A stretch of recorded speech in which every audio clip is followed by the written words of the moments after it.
बिस्मिल्लाहिर्रहमानिर्रहीम, अस्सलाम वालेकुम and a very good morning. साथ साथ आपको जुम्मा मुबारक कहेंगे। एक्सप्रेसो के एक नए एपिसोड के साथ मैं हूं अरमला हसन। और मैं हूं इमरान हसन। इस उम्मीद और दुआ के साथ कि आप खैरियत से हैं, एक नए दिन का आगाज कर चुके हैं या करने वाले हैं। दोनों सूरतों में हमारी बेस्ट विशेस आपके साथ हैं। उसके साथ साथ चूंकि वीकेंड की आमद है तो उम्मीद है कि आप वीकेंड के लिए भी भरपूर तरीके से तैयार होंगे। अगर तैयार नहीं थे तो एक तैयारी का मौका आपको हुकूमत ने दिया है और वो है आपको पेट्रोल की नई कीमतें देकर। चूंकि हर 15 दिन के बाद पेट्रोल की कीमतें बदल जाती हैं। नई पेट्रोल की कीमतें आ चुकी हैं, महंगाई के सताए आप लोग और आपके ऊपर एक और पेट्रोल बम गिरने के लिए तैयार है। पेट्रोल की कीमत में ₹2.73, जबकि डीजल की नई कीमत के अंदर भी इजाफा कर दिया गया है और डीजल की जो नई कीमत है ₹8.37 फी लीटर इजाफे के साथ नई कीमत ₹287.33 फी लीटर मुकर्रर कर दी गई है। बिल्कुल, नोटिफिकेशन जारी कर दिया गया है, नई कीमतों का इतलाक हो गया है और पेट्रोलियम मसनूआत की कीमतों में इजाफा जो है अवाम ने इसे जालिमाना करार दिया है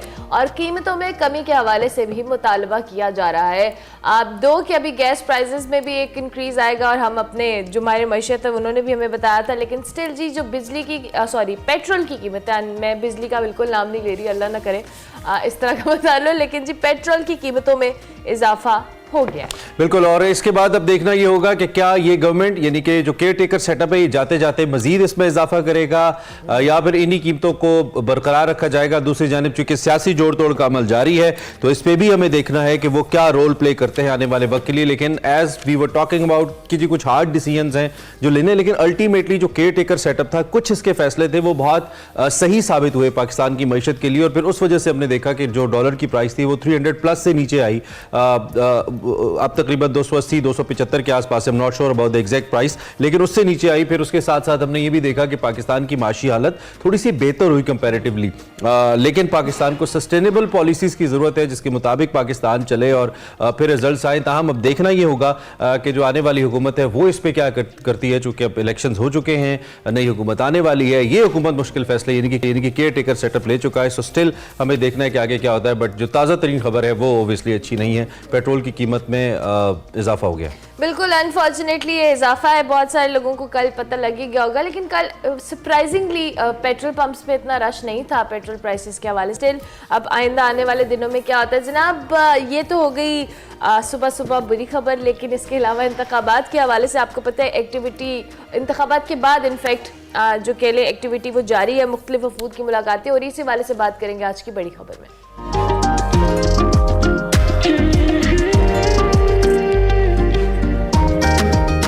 इंतखाबात के बाद वैसे तो ये होना चाहिए था कि जो तवील अरसे से कायम सियासी डेडलॉक है वो खत्म हो जाता है और सियासी जमातें एक नई अप्रोच के साथ नजर आती, लेकिन अनफॉर्चुनेटली ना तनाज़रात में कमी आई, लेकिन जिस तरह इलेक्शन के नताइज सामने आए हैं इसने तो मफाहमती सियासत की जो रही सही कसर है वो भी निकाल दी है।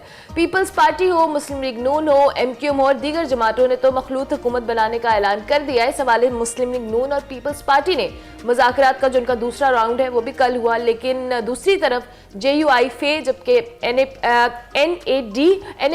और GDA के बाद तहरीक इंसाफ ने भी इलेक्शन के नताइज को बेबुनियाद करार दे दिया और सड़कों पर आने के हवाले से ऐलान किया। कल की डेवलपमेंट देखी जाए तो तहरीक इंसाफ ने जहां उमर अयूब साहब को वजारत उज़्मा के उम्मीदवार के तौर पर नामजद किया, वहीं मुबैयन तौर पर धांधली को बुनियाद बनाकर पार्टी की तरफ से मुल्कगिर एहतजाज का ऐलान भी कर दिया। बिल्कुल, और इस एहतजाज में पाकिस्तान तहरीक इंसाफ ने दीगर जमातों से भी राब्ते शुरू कर दिए हैं। ये एहतजाज किस सतह का होता है ये तो देखना है, लेकिन कल जो मौलाना फजलुर रहमान ने कर दिया, दैट इज कॉल्ड खड़ाक in Punjabi, Pandora box in Urdu, एक नया खुला है। और वो जनाब ये कहते हैं कि जो तहरीक अदम एतमाद है वो farmer army chief Qamar Javed Bajwa के कहने पे लाई गई। एक इंटरव्यू उन्होंने दिया नदीम मलिक साहब को, सीनियर सहाफ़ी, और उसमें उन्होंने ये कहा कि जो अदम एतमाद की तहरीक है ये जनरल बाजवा के कहने पे लाई गई। इसके अलावा हम अगर कुछ मुलाकातों की बात करें, इस इंकिशाफ की भी बात करेंगे और मुलाकातों के अंदर मौलाना फजलुर रहमान से उनकी रिहाइशगाह पर उनकी मुलाकात हुई। JUI और PTI ने इलेक्शन 2024 का जो नतीजा है इसको अक्सर इस मुलाकात में मुस्तरद किया, जैसा कि हम आपको दिखा भी रहे हैं। हाफिज अब्दुल्ला ने इस मौके पर कहा और दीगर जो JUI की लीडरशिप थी वो भी मौजूद थी। मौलाना फजलुर रहमान ने खास तौर पे कहा कि हम जो इलेक्शन नताइज हैं इसको मुस्तरद करते हैं और जो तहरीक इंसाफ का वफ्द है उसने भी कहा कि हम इसको साफ शफाफ नहीं कह सकते। दोनों पार्टियों का इत्तेफाक है कि इलेक्शन धांधली ज़दा है और कल वैसे एक स्टेटमेंट में मौलाना ने यह भी कहा था कि बज़ाहिर इसका फ़ायदा मुस्लिम लीग नून को हुआ है, अगर धांधली हुई है, बकौल उनकी हुई है। इस इलेक्शन से सियासी इस्तेहकाम आएगा और ना ही मुल्क तरक्की करेगा, ऐसा भी मौलाना ने कहा। फिर पीटीआई के बैरिस्टर सैफ हैं, उन्होंने भी बात की। उन्होंने कहा जी इस बात पर इत्तफाक हुआ है JUI के साथ कि ये इलेक्शन नताइज धांधली ज़दा थे। इस इलेक्शन में अवाम का जो मैंडेट है उसके साथ बदयांती की गई और कौम इन नताइज को तस्लीम नहीं करती, ऐसा कहना था बैरिस्टर साहब का। और ना ही उन्होंने कहा कि अवाम इस हवाले से इसको तस्लीम करेगी। पीटीआई इलेक्शन नताइज के खिलाफ हफ्ते को मुल्कगिर एहतजाज करेगी और इंतखाबात में शकूक व शुबहात अपनी जगह, लेकिन ये जो आजकल सियासी जमात और कुछ हल्कों के तहफ़्फ़ुज़ात है, इस पर आज हम बात करेंगे। हमारे साथ सलमान आबिद साहब स्टूडियोज़ में हमें ज्वाइन करें। Thank you very much Salman साहब, बहुत शुक्रिया कि आपने हमें ज्वाइन किया। सबसे पहले तो ये जोड़ तोड़ वाले मामले से पहले कल मौलाना फजल रहमान के हवाले से भी इमरान ने रेफर किया कि बड़ा उन्होंने धुआंधार किस्म का इंटरव्यू दिया, कुछ इंकशाफात किए। पहले तो इस हवाले से कमेंट दीजिएगा। देखिए, मौलाना के जो इंकशाफात हैं कोई नए नहीं है। इसी बयानिए की बुनियाद के ऊपर तो इमरान खान साहब ने अपना बयानिया बनाया था और ये कहा था कि जो तहरीक अदम इत्तेमाद है वो सियासी जमातों के साथ साथ इस्टेब्लिशमेंट और ख़ास तौर पर वो जनरल बाजवा का जिक्र किया करते थे। मौलाना ने सिर्फ उसमें ऐड किया है कि जनरल फैज़ भी उस खेल का हिस्सा थे। अच्छा, ये आपको याद होगा एक दफ़ा मरियम नवाज़ ने कहा था कि तहरीक अदम इत्तेमाद उस वक्त कामयाब होती है जब इस्टेब्लिशमेंट पीछे होती है। तो ये कोई नई बात नहीं है, लेकिन मौलाना के मुंह से ये फास कर निकलना जाहिर करता है कि एक तो वो इंतखाबात के नताइज पर खुश नहीं है, इस्टेब्लिशमेंट से खुश नज़र नहीं आ रहे और जिस तरीके से पीपल्स पार्टी और PMLN ने उनको डील किया है उस पर भी वो खासे नाला है। उसका इजहार उन्होंने ये किया है। फिर हमने देखा मौलाना का पिछले 2-3 दिन के लहजे से वो PTI के बारे में भी कुछ नरम गोशा रखे हुए सॉफ्ट कॉर्नर, और उन्होंने कहा कि जी उनके साथ तो मेरा कोई मसला नहीं है, जिस्मों से ज़हनों से इख्तिलाफ है, जिस्मों से नहीं, और वो भी इख्तिलाफ दूर हो जाएंगे, ये भी उन्होंने कहा। और फिर कल की मुलाकात भी एक आइस ब्रेक है। तो लगता ही है कि जैसे दो वजूहात हो सकती हैं। एक तो वो अपनी बड़ी अच्छी पॉलिटिकल बारगेन करने के कोई मास्टर है, शायद इस पूरे खेल के पीछे एक नई पॉलिटिकल बारगेन करनी हो और जोड़ तोड़ की सियासत में अपने लिए ज़्यादा हिस्सा निकालना हो, जिसमें KPK और बलूचिस्तान की गवर्नरशिप का मामला हो, या फिर वाकई वो उनको लगा कि ये जो पिछले 10-12 साल से जो मैं सियासत कर रहा हूँ उसमें KPK के अंदर मेरी रिवाइवल जो है ना वो खत्म हो गई है और मेरी वहाँ पे पॉलिटिकल स्पेस आहिस्ता आहिस्ता खत्म होती जा रही है। तो मुझे अब अपने नए रोल के साथ सामने आना है ताकि KPK में हम अपनी पोजीशन जो है ना उसको रिवाइव कर सकें। इसमें सलमान साहब कहीं का आपको ये एहसास होता है कि सियासतदान फॉर द टाइम बीइंग इस्तेमाल हो जाता है और फिर उसके बाद उसको ख्याल आता है कि मैं कहाँ इस्तेमाल हो गया, और फिर वो एक जैसे 10-12 यानी कि मैं इस टाइमिंग की बात करूँ, जिस टाइमिंग के ऊपर ये स्टेटमेंट आ रही है, जब मौलाना इलेक्शन हार गए, PDM बना ली, इलेक्शन हार गए, उसके बाद उनको इंकशाफ क्यों याद आ रहा है? उन्होंने इंकशाफ पहले क्यों नहीं किया? इस्टेब्लिशमेंट के साथ मुलाकातें और इस्टेब्लिशमेंट के साथ दोस्तियाँ और इस्टेब्लिशमेंट के साथ नाराजगियाँ, ये कोई बात का ख्याल नहीं है, सबको पता होता है कि हम क्या कर रहे हैं। और फिर ये लोग जो है एस्टैब्लिशमेंट के साथ मुलाकातों को बतौर हथियार भी इस्तेमाल करते हैं, अपने हक में भी और अपनी मुखालफत, किसी की मुखालफत में भी। तो ये एक वो उसी तरह का हथियार है। यानी कि मौलाना जो है, हम कहते हैं कि पाकिस्तानी सियासत में जरदारी साहब और मौलाना फजल रहमान बहुत ज़्यादा शातिर आदमी हैं और बहुत ज़्यादा समझ बूझ रखते हैं। तो ये इतने मासूम तो नहीं है कि इनको एस्टैब्लिशमेंट इस्तेमाल कर लेगी। इनका अपना पॉलिटिकल इंटरेस्ट ये था उस वक्त कि इमरान खान को निकाला जाए हर सूरत में। तो अगर एस्टैब्लिशमेंट के एजेंडे में और इनके एजेंडे में कोई एक आपस में मिलाप हो गया तो इन्होंने वो सहूलतकारी की। अब क्योंकि चीजें उलट हो रही हैं तो वो बाहर निकल आए। तो ये सियासतदानों, देखिए इसमें इमरान खान साहब भी शामिल है, इसमें नवाज शरीफ साहब की सियासत भी शामिल है, शहबाज शरीफ की सियासत भी शामिल है, जरदारी की भी शामिल है। और ये सब लोग एस्टैब्लिशमेंट की तरफ देखते हैं, एस्टैब्लिशमेंट से मदद मांगते हैं, एस्टैब्लिशमेंट की हमायत से इक़्तिदार में आना चाहते हैं और एस्टैब्लिशमेंट के लिए सहूलतकारी करने में पेश होते हैं। फिर एक वक्त आता है जब इनको जमहूरियत का ख्याल आ जाता है तो ये जमहूरियत का लबादा ओढ़कर सामने आ जाते हैं। तो हमारी जो पूरी मजमूई पॉलिटिक्स है उसके अंदर ये कॉन्ट्रडिक्शन है, एस्टैब्लिशमेंट वर्सेस सियासतदान। अच्छा सलमान साहब, ये जिस आपने खुद भी कहा कि पहले इस्तेमाल होते हैं और बाद में रियलाइजेशन होती है, लेकिन दूसरी जानिब यही सियासी जमातें, यही सियासी लीडरान एक दूसरे के खिलाफ खुल के बात करते हैं और एक दूसरे को पता नहीं किस किस एक्सट्रीम पे जाके बातें कर देते हैं। अभी रिसेंट हमने एग्जाम्पल बिलावल और मुस्लिम लीग नून की भी देखी है। मौलाना साहब ने भी बड़ा स्ट्रिक्ट स्टांस अपनाया हुआ था PTI को लेके, लेकिन अब जिस तरह आपने खुद भी कहा कि एक सॉफ्ट कॉर्नर डेवलप हुआ है, तो क्या ये सॉफ्ट कॉर्नर डेवलप होने से PTI और मौलाना साहब दोनों को कुछ इस बात का फायदा हो सकता है? देखिए, फायदा तो हो सकता है क्योंकि दोनों एक ही एजेंडे के तहत आ गए हैं। दोनों ने एक दूसरे के एक कहा है कि PMLN का मैंडेट हमें कबूल नहीं है, वो धांधली पर मबनी है, और खुद मौलाना ने इशारा किया कि जनाब बेनिफिशियरी जो है वो अल्टीमेटली नवाज शरीफ साहब है। इस हद तक तो मैं मानता हूँ। अगर मैं ये कहूँ ना कि कोई इक़्तिदार की जोड़ तोड़ इनके दरमियान होगी, वो अभी कोई चांसेस नहीं है, अभी उसमें बहुत टाइम लगेगा। लेकिन जो बात अभी आपने की है ना, सियासतदानों का भी मसला देखे ना, जब वो पब्लिक में होते हैं तो एक स्टांस होता है, जब वो ड्राइंग रूम के अंदर आते हैं तो एक स्टांस होता है, जब वो अपोजिशन में होते हैं तो एक स्टांस होता है, जब वो इक़्तिदार में आते हैं तो एक ही स्टांस होता है। अब यही बिलावल भुट्टो जो कहते थे कि किसी भी सूरत में पीएमएलएन के साथ नहीं बैठूंगा, और सारी पूरी कैंपेन का फोकस जो है वो एंटी नवाज शरीफ था। कैटेगोरिकली, लेकिन अब बैठना पड़ रहा है, अब वो नजरिया जरूरत आ गया, मुल्क की खातिर आ गया, मफाद आ गया, नजरिया वसी तर मफाद आ गया। अच्छा, इसी तरह से फजलुर रहमान की जो पूरी की पूरी तोपें थी वो इमरान खान के खिलाफ होती थी, अब वो भी रास्ता निकाल रहे हैं। एक जमाने में जरदारी साहब की और नवाज शरीफ साहब के मामले में, फिर बेनजीर की और नवाज शरीफ साहब के मामले में, तो ये लड़ाइयां हमने देखी हैं। और इन लड़ाइयों का पीछे मकसद भी जो ना अपने इक़्तिदार के खेल के लिए एक रास्ते निकालने होते हैं। तो आवाम को आप एक और तरीके से बेवकूफ़ बनाते हैं, और जब आप पावर पॉलिटिक्स में जाते हैं तो फिर वो आपस में आप बगलगीर हो जाते हैं और फिर इक़्तिदार की बंदर बांट के खेल का हिस्सा बन जाते हैं। यही वो पाकिस्तान की सियासत का डायलेमा है, जहां आपका एक चेहरा आवाम को दिखाने के लिए कोई और होता है और इक़्तिदार की सियासत के लिए फिर आपके पास दूसरा चेहरा हो। ठीक है, हमें इस वक्त बैरिस्टर सैफ भी ज्वाइन करें, कल इस अहम मुलाकात में थे, जरा उनसे अपडेट ले लेते हैं। बैरिस्टर साहब, thank you very much for joining. आप कैसे हैं? ठीक ठाक हैं? जी थैंक यू, मेहरबानी। Thank you for joining us. Important मुलाकात थी। वैसे तो कुछ डेवलपमेंट्स जो चीदा चीदा हमारे सामने आई हैं, लेकिन हम और आपके ओबियसली जो आपकी पार्टी के फॉलोअर्स हैं वो भी जानना चाहते हैं कि मजीद क्या डेवलपमेंट हो रही है, किस सतह पे डेवलपमेंट हो रही है ये जो मुलाकातें हैं बैरिस्टर साहब? जी, इन मुलाकातों का तो बुनियादी मकसद मुख्तलिफ सियासी पार्टियां जो इलेक्शन के हवाले से, इलेक्शन के नतीजे के हवाले से और धांधली का जो इशू है उसके हवाले से तहफ़्फ़ुज़ात रखती हैं, उनसे राब्ता करना है। उसमें अक्रॉस द बोर्ड मुख्तलिफ पार्टियों से मिलने का इरादा है, जो जिन्होंने ऐलान किया है कि वो इलेक्शन के नताइज से मुतमईन नहीं है और वो इस सिलसिले में एहतजाज करेंगे। तो एहतजाज तो यकीनन तमाम पार्टियां अपने अपने तौर पे करेंगी, अलग अलग करेंगी, लेकिन चूंकि पीटीआई ने भी मुल्क की एहतजाज का ऐलान किया है और कल 17 फरवरी से इंशाल्लाह हम इसका आगाज करेंगे। तो उस सिलसिले में इमरान खान साहब की ख्वाहिश थी कि उनकी हिदायत थी कि आप मुख्तलिफ पार्टियों से रब्ता करें और उनको भी बताएं कि ये एहतजाज जो है ये इसको सीरियस लिया जाए, इसको उस वक्त तक कंटिन्यू किया जाए जब तक जिस पार्टी का जो हक छीना गया है उसको हक वापस ना मिले। मैं यही पूछना चाह रहा था कि क्या महज ये अलामती एहतजाज है बाकी जमातों की तरह, क्योंकि तहरीक इंसाफ का एहतजाज का बड़ा तजर्बा है, धरनों का भी तजर्बा है, तो ये क्या प्रोलॉन्ग भी कर सकता है और किसी बहुत सीरियस हद तक भी ये एहतजाज जा सकता है, या महज अलामती है?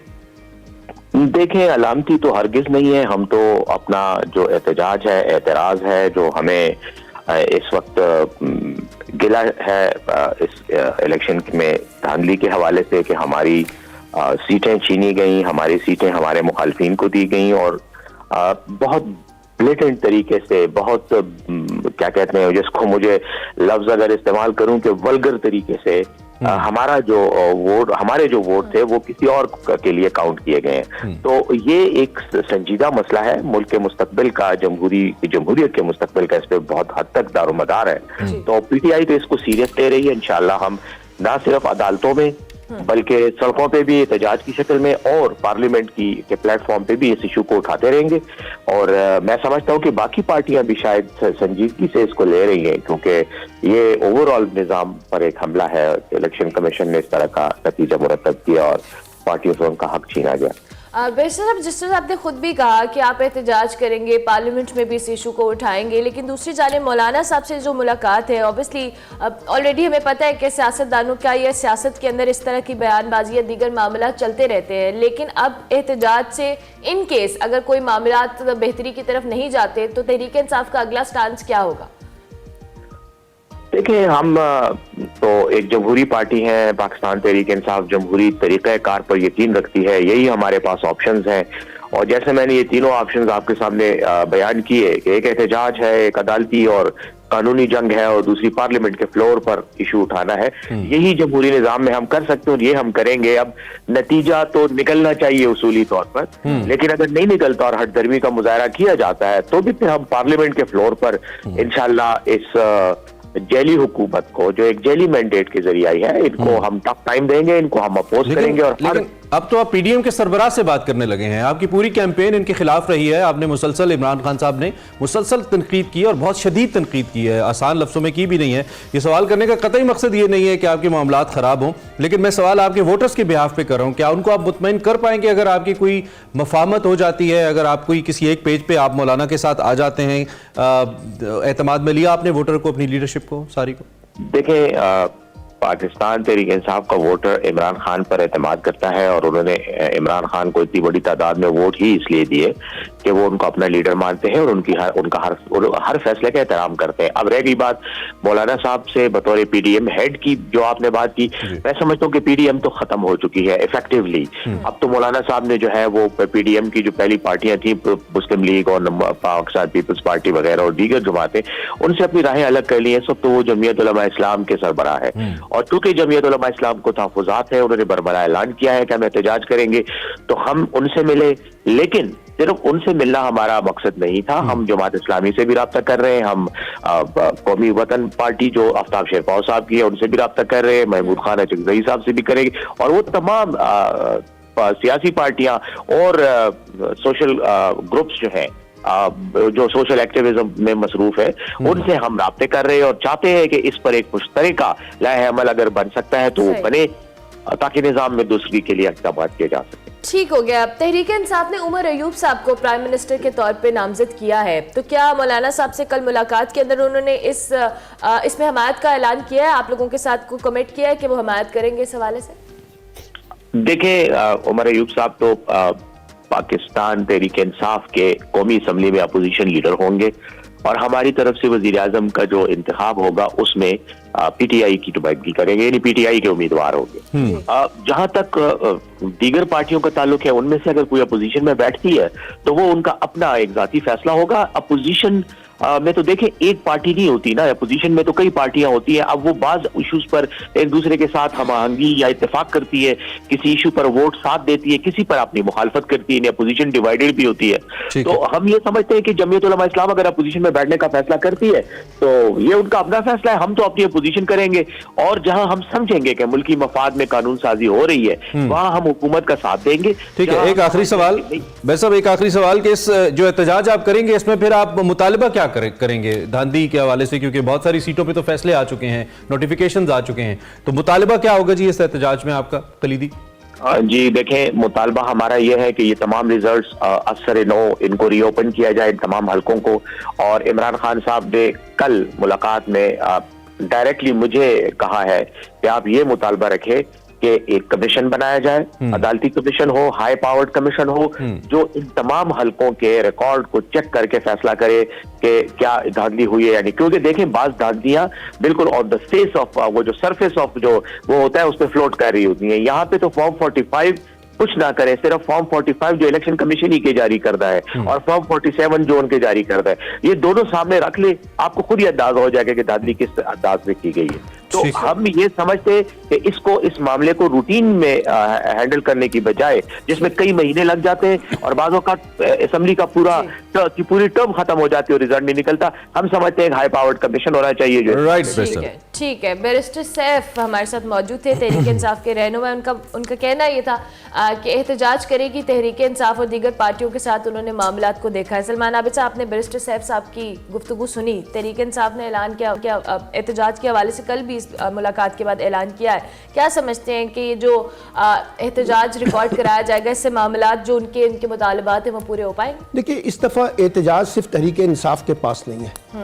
इस दफ़ा एहतजाज जो है वो महमूद खान अचकज़ई भी कर रहे हैं, अवामी नेशनल पार्टी भी कर रही है, सरदार अख्तर मैंगल भी कर रहे हैं और अपना पीटीआई भी कर रही है, जमात इस्लामी भी कर रही है, JUI भी कर रही है, यानी बहुत सारी जमातें शामिल हो गई हैं। सिर्फ नून लीग नहीं कर रही है, सिर्फ नून लीग और पीपल्स पार्टी अपने आप को डिफेंसिव, या MKM जो है वो साइड पे बैठी हुई है और MKM को तो वैसे भी नहीं करना चाहिए, जितनी शानदार सीटें उनको दी गई हैं उसके बाद तो उनको बनता भी नहीं। हाँ, तो इस लिहाज से अगर आप देखें तो ये एहतजाज अगर बढ़ गया तो फिर ये एक तहरीक की शक्ल इख्तियार कर सकता है, एक शक्ल में, सिर्फ ये तहरीक इंसाफ तक महदूद नहीं है, एक बात।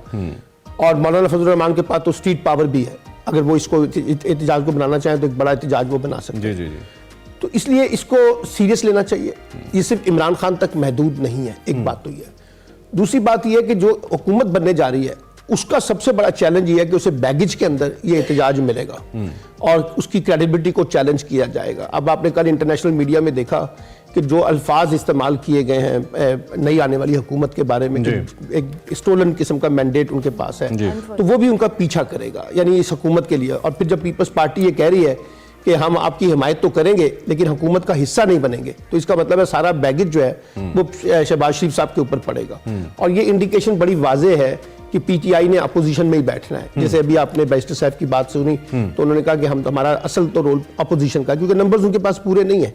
नंबर्स अगर पीपल्स पार्टी और पीएमएलएन एक हो जाएं तो फिर नंबर उनका पूरा है, एमकेएम उनके साथ खड़ी है। और इसलिए मुझे ये लग रहा है कि आने वाले दिनों में ये जो इलेक्शन की बुनियाद के ऊपर या नताइज की बुनियाद के ऊपर जो हमारी पॉलिटिक्स है ये दोबारा पोलराइजेशन की तरफ जाएगी, महाजराई की तरफ जाएगी, टकराव की तरफ जाएगी, इतनी आसानी से एक्सेप्टेंस नहीं होगी। और कल जो गुफ्तगू मौलाना फजलुर रहमान ने की है और जिस तरह से उन्होंने ताने बाने माजी के जोड़े हैं, इससे भी सियासी तलखी में और ज्यादा इजाफा होगा। अच्छा सलमान साहब, जिस तरह से अभी हम एहतजाज के हवाले से बात करें, JUI फेक की खैबर पख्तूनख्वा की बात करें तो उनका वोट बैंक वहाँ पे बहुत ज़्यादा था। और जिस तरह से अभी कल बात भी की उन्होंने कहा कि जी हमारा मैंडेट चोरी करके तहरीक इंसाफ को दिया गया है, तो ये क्या दोनों एक दूसरे के मुखालिफ तहरीक चलाएंगे? देखिए अभी तो बुनियादी नुकता यह ना कि मैंडेट चोरी हुआ है। अब किसने किसका मैंडेट चोरी किया है? देखिए ना, तहरीक इंसाफ खुद तो अपना मैंडेट चोरी नहीं कर सकती। इसका मतलब पीछे कोई ताने बाने होंगे अगर उनकी बात मान ली जाए। मेरा ख्याल ये है कि क्योंकि केपीके के अंदर इस वक्त पीटीआई की जो सबसे ओपोनेंट जमात थी वो JUI थी। ANP के मुकाबले में, PMLN के मुकाबले में, पीपल्स पार्टी के मुकाबले में और अली अमीन गंडापुर एक ही एहतजाज में होंगे मौजूद। आगे जाके कुछ भी देखिए, सियासत में हर चीज मुमकिन हो सकती है, कोई सियासत तो मुमकिनात का खेल है। लेकिन सवाल ये है कि अभी जो है जो प्रॉब्लम आएगा वो ये है कि जो नई इलेक्टेड गवर्नमेंट बनने जा रही है शहबाज शरीफ साहब के उसके ऊपर, उनको ये चैलेंज फेस करना पड़ेगा कि वो कैसे इनको टैकल करते हैं और कैसे मौलाना को भी राजी करने की कोशिश करते हैं। और ये भी देखना होगा कि मौलाना जो है, क्योंकि बड़े मास्टर स्ट्रोक प्लेयर हैं, बार्गेनिंग के बड़े एक्सपर्ट्स हैं, क्या वो इस पूरे खेल के अंदर अपने लिए कोई बार्गेनिंग चिप निकालेंगे PMLN के साथ डील करने में? कोई पता नहीं है, क्योंकि वो तो पावर पॉलिटिक्स के प्लेयर है। हो सकता है वो अपना ये सारा प्रेशर दिखा के कुछ गेन करना चाहते हो आगे जाकर। तो ये अभी देखना पड़ेगा कि किस तरीके से चीजें बनती हैं। अभी देखें पीटीआई जो है वो PMLN की गवर्नमेंट को चैलेंज कर रही है कि इनका मैंडेट जाली है। इसी तरीके से JUI भी यही बात कर रही है मैंडेट को। अब वो मैंडेट में उसमें पीटीआई का मैंडेट भी शामिल कर दिया उन्होंने। तो ये लगता ये है, देखना सिर्फ ये है कि ये तहरीक जो है इसमें कितना पोटेंशियल है। ठीक है, और ये कितना खड़ी होती है। एक खान साहब के उस मौके को कितनी तकवीयत मिलेगी? वो मुसलसल जनरल बाजवा पे इल्जाम लगाते रहे कि मेरे खिलाफ साजिश उन्होंने इनिशिएट की। कल मौलाना की तरफ से ये कह देना, ये बहुत बड़ी स्टेटमेंट है मुझे लगता है। अच्छा देखिए, ये बात कितना एक्सप्लॉइट इसको तहरीक इंसाफ कर सकती है? देखिए ये बात सिर्फ मौलाना ने नहीं की, इससे पहले सरदार अख्तर मैंगल ये बात कर चुके हैं। अच्छा, इससे पहले महमूद खान अचकजई इनडायरेक्टली ये बात कर चुके हैं। इसका मतलब है कि वो जो सारा का सारा इमरान खान की हुकूमत को निकालने का मामला था, उसमें एस्टैब्लिशमेंट तो किसी ना किसी तरीके से शरीक-ए-कार थी। आपको याद होगा मरियम नवाज के वो अल्फाज के, जब तक एस्टैब्लिशमेंट की सपोर्ट ना हो तो किसी हुकूमत को गिराया नहीं जा सकता। तो ये बातें तो पहले से मौजूद थी। मौलाना ने कल आके उसको इंडोर्स किया है, यानी अपनी गवाही दी है कि मैं भी गवाही देता हूं कि सारे खेल में ये कुछ हुआ है। लेकिन अब मसला ये है कि इससे होगा क्या? इससे तो पाकिस्तान की सियासत में और तलखी बढ़ेगी ना।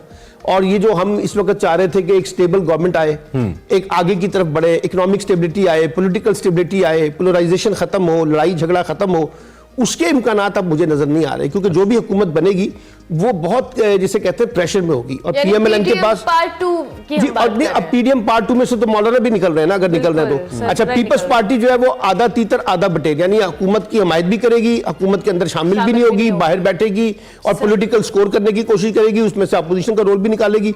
तो लगता ही है कि जैसे नई हुकूमत को इब्तिदा में ही ना, जैसे कहते हैं नई शादी हो तो पहले शादी से पहले ही जो है वो सारा बोझ जो है वो सारा आ जाता है, मसले शुरू हो जाएंगे। ठीक हो गया, thank you very much Salman Abid साहब, बहुत शुक्रिया कि आपने हमें ज्वाइन किया जी। मौजूदा सियासी सूरत हाल पे सलमान आबिद साहब हमारे साथ मौजूद थे और उनके मुताबिक जो भी नई हुकूमत फॉर्म होगी उसके लिए चैलेंजेस भी बहुत ज़्यादा होंगे और उसके साथ साथ जो स्टेबिलिटी का फैक्टर है वो भी लैग करेगा। ब्रेक लेते हैं, ब्रेक के बाद वापस आते हैं।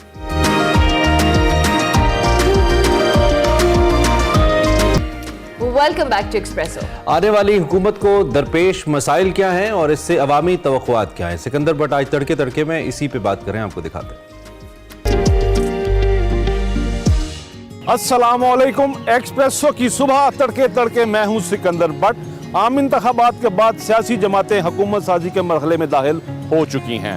अवाम को नई आने वाली हुकूमत से क्या आस, उम्मीद और तवक्कुआत हैं, जानते हैं अवाम की जुबान से। मेरे साथ रहिएगा।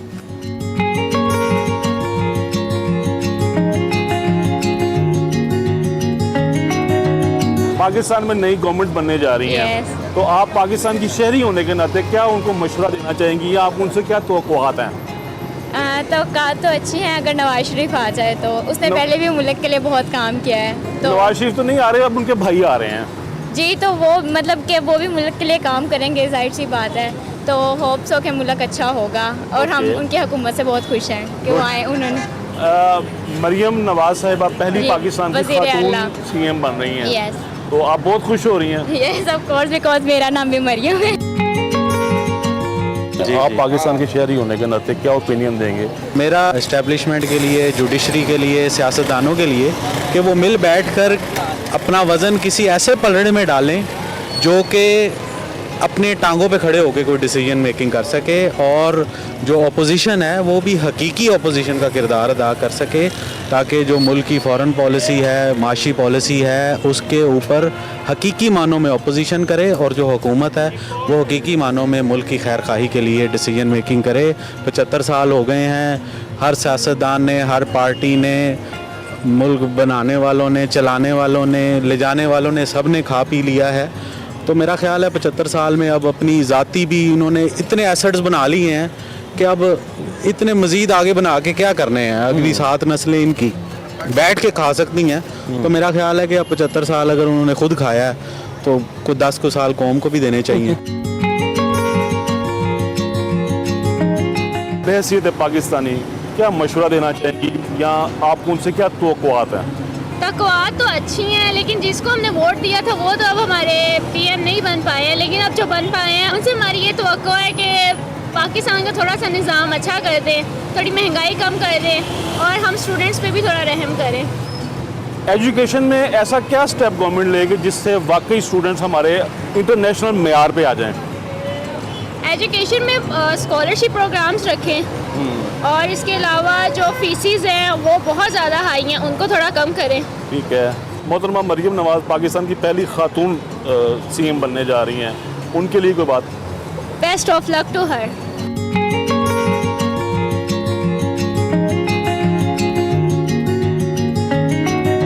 आप बहसीत शहरी नई बनने वाली हुकूमत से क्या तवक्कुआत रखते हैं? सर मैं तो अब ना सोच रहा हूँ कि शायद अब मुल्क छोड़ देना चाहिए। Oh my God. सर यकीन माने अब सोच रहा हूँ मैं कि ये मुल्क छोड़ देना चाहिए।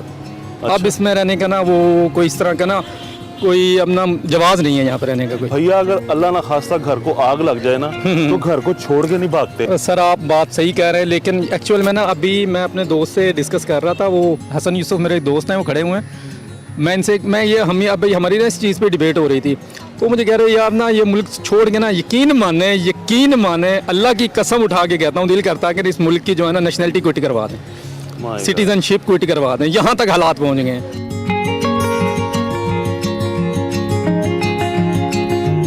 अब जो आने वाली नेक्स्ट गवर्नमेंट है बहसीत पाकिस्तानी, आप क्या ओपिनियन देंगी कि उनको किस तरफ फोकस करना चाहिए? सबसे पहले जो डेमोक्रेटिक वैल्यूज़ है ना उनको है। मेंटेन करना लाजमी है एक स्टेट के लिए, किसी भी गवर्नमेंट इंजन के लिए। उसके तहत ये है कि चाहे गवर्नमेंट अच्छी हो चाहे बुरी हो, कोalition के साथ फॉर्म हो, अपोजिशन में कोई भी बंदा बैठा हो, at the end of the day they are suppose to perform their duties.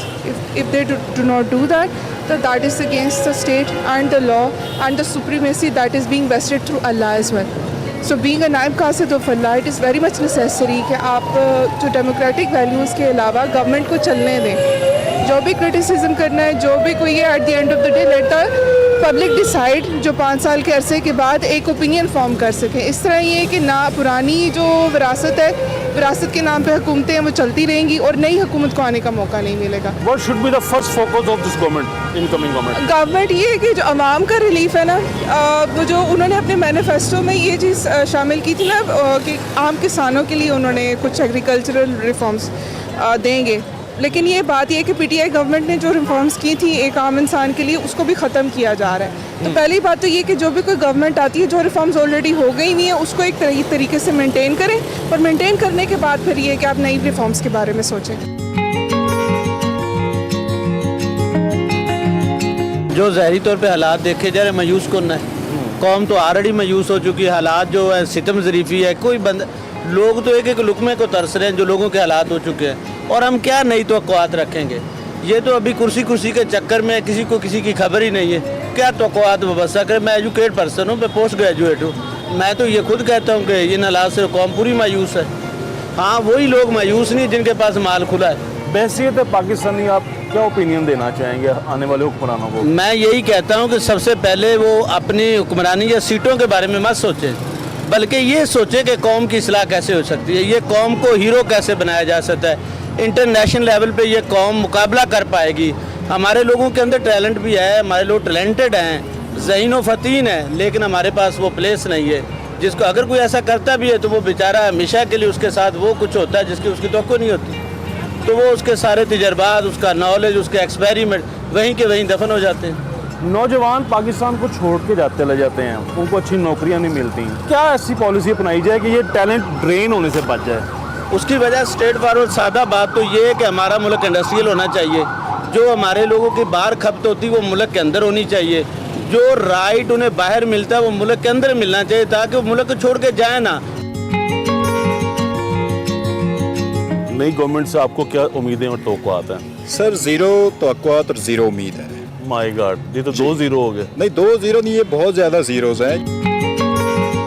As a Pakistani आपको क्या उम्मीद है आने वाले हालात? आने वाला हालात हो सकता है इससे बदतर हो। जो पिछले 1 साल या 1.5 साल चली है गवर्नमेंट, हो सकता है इससे बदतर हो। और ये भी पॉसिबिलिटी है कि ये जो नई गवर्नमेंट बन रही है ये हो सकता है 2 साल या 2.5 साल में मुश्किल चले। अवामी गवर्नमेंट बने तो बेस्ट है, ठीक है, लेकिन नज़र नहीं आ रही कि अवामी या अवाम की जो अमंगे हैं उसके मुताबिक गवर्नमेंट बन रही है। नई गवर्नमेंट तो बन रही है, लेकिन शहबाज शरीफ जो आ रहे हैं अनएक्सपीरियंस बंदा है। Shahbaz Sharif inexperience? Yes, not capable for prime minister as far as government is concern. Yes, government CM वो as a CM we like him, but as a prime minister we don't like. Noon League के पास जो best option थी वो नवाज शरीफ थी as a prime minister.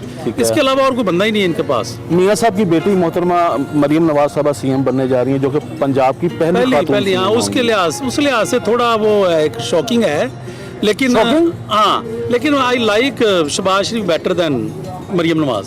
जिन मंशूरों पर इन्होंने इलेक्शन लड़े हैं, तो मंशूर तो गलत हो गया ना। पाकिस्तान को नवाज दो, वो काट के अब शहबाज दो, वो तो पहला स्टेप ही गलत हो गया ना। कम से कम नवाज तो होना चाहिए था। मेरे हिसाब से उसका बंदे का थोड़ा फेस है, थोड़ी सी इमला की गलती है, बाकी एक ही फैसली।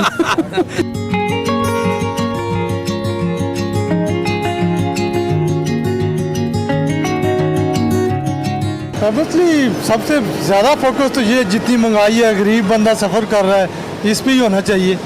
आवाम को डीजल में कम करें, पेट्रोल में कम करें। आप क्या समझते हैं पहला काम? जी, पहला काम तो है कि मुल्क जो है अमन अमान लाए। इस वक्त जो माहौल है, जो हालात हैं, गरीब आदमी पिसा पड़ा है। गरीब तो गरीब है, जो मिडिल क्लास वो भी पिसा हुआ है। किसी को होश नहीं है, इतनी महंगाई है। सबसे पहले उनको महंगाई कंट्रोल करनी होगी। ठीक है, महंगाई कंट्रोल करेंगे तो फिर आगे सिस्टम चलेगा। और वो अगर इनके बस में है तो आपको लग रहा है कि बस में है? मेरा ख्याल है मुश्किल है, क्योंकि अब सुनने में आ रहा है कि वो IMF की किस्त भी देनी है, चाइना की किस्त भी देनी है, UAE की किस्त भी देनी है। इतनी सारी किस्तें इकट्ठी होंगी तो फिर क्या? आप बहैसियत पाकिस्तान की आवाम नई आने वाली हुकूमत से क्या तवक्कुआत, उम्मीदें, आसें और क्या मुतालबात रखते हैं? करना तो उन्हें अच्छा चाहिए, लेकिन नज़र नहीं आ रहा नज़र नहीं आ रहा कि कोई डेवलपमेंट अच्छी हो सकेगी। उसकी क्या वजह है? खिचड़ी पकी हुई, किसी एक के पास मैंडेट ही नहीं है। मरियम नवाज पहली पाकिस्तान की खातून सीएम बनने जा रही हैं, इस हवाले से आप क्या कहेंगे? देखो, अब काम करेगी तो पता चलेगा क्या करती हैं। सियासी जमातों का ट्रैक रिकॉर्ड बुरा है, जिसकी वजह से आप ये बात कर रहे हैं। वो तो है ही बुरा, 76 साल से यही होता आ रहा है। तो ये हालात इम्प्रोवाइज कैसे हो सकते हैं? जब तक सारे सियासतदान इकट्ठे बैठ के टेबल टॉक करेंगे तो कोई फार्मूला बनाएंगे। एक दूसरे पे इल्जामात लगाते रहते हैं। वही ना, वो तो एक दूसरे की बात ही नहीं सुनने को तैयार, तो हमारा क्या बनना है? हम तो ऐसे जलीलो ख्वार होंगे फिर। जी, तो ये थी अवाम की तवक्कुआत, उम्मीदें और मुतालबात जो उन्हें नई बनने वाली गवर्नमेंट से हैं। तड़के तड़के से मुझे दीजिए इजाज़त। अल्लाह हाफ़िज़।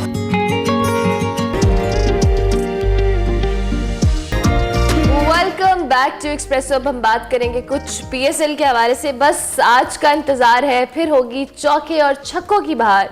HBL PSL सीजन 9 का मेला कल से सजेगा। गैर मुल्की खिलाड़ियों की आमद का सिलसिला जारी है। PCB ने स्पेशल बॉक्स और मुफ्त टिकट देने का सिलसिला बंद कर दिया है। चेयरमैन PCB का कद्दाफी स्टेडियम का दौरा भी देखने में आया, इंतजामात का भी जायजा लिया, लेजर लाइट शो की तैयारी भी देखी और मोहसिन नकवी साहब ने भी कहा कि शायकीन को हर तरह की सहूलत फराहम की जाएगी। पाकिस्तान सुपर लीग की हम बात कर रहे हैं। सारे पाकिस्तानी इस वक्त देख रहे हैं कि कैसा टूर्नामेंट होने जा रहा है। 17 फरवरी को शाम 6:30 तक लाहौर के कद्दाफी स्टेडियम के अंदर इसका बाकायदा तौर पे आगाज होना है। वहीं पे इफ्तिताही तकरीब होनी है और दाखिला 3:30 बजे शायकीन का शुरू होगा। अगर आपने टिकट ली है तो 3:30 बजे आपको जाना पड़ेगा।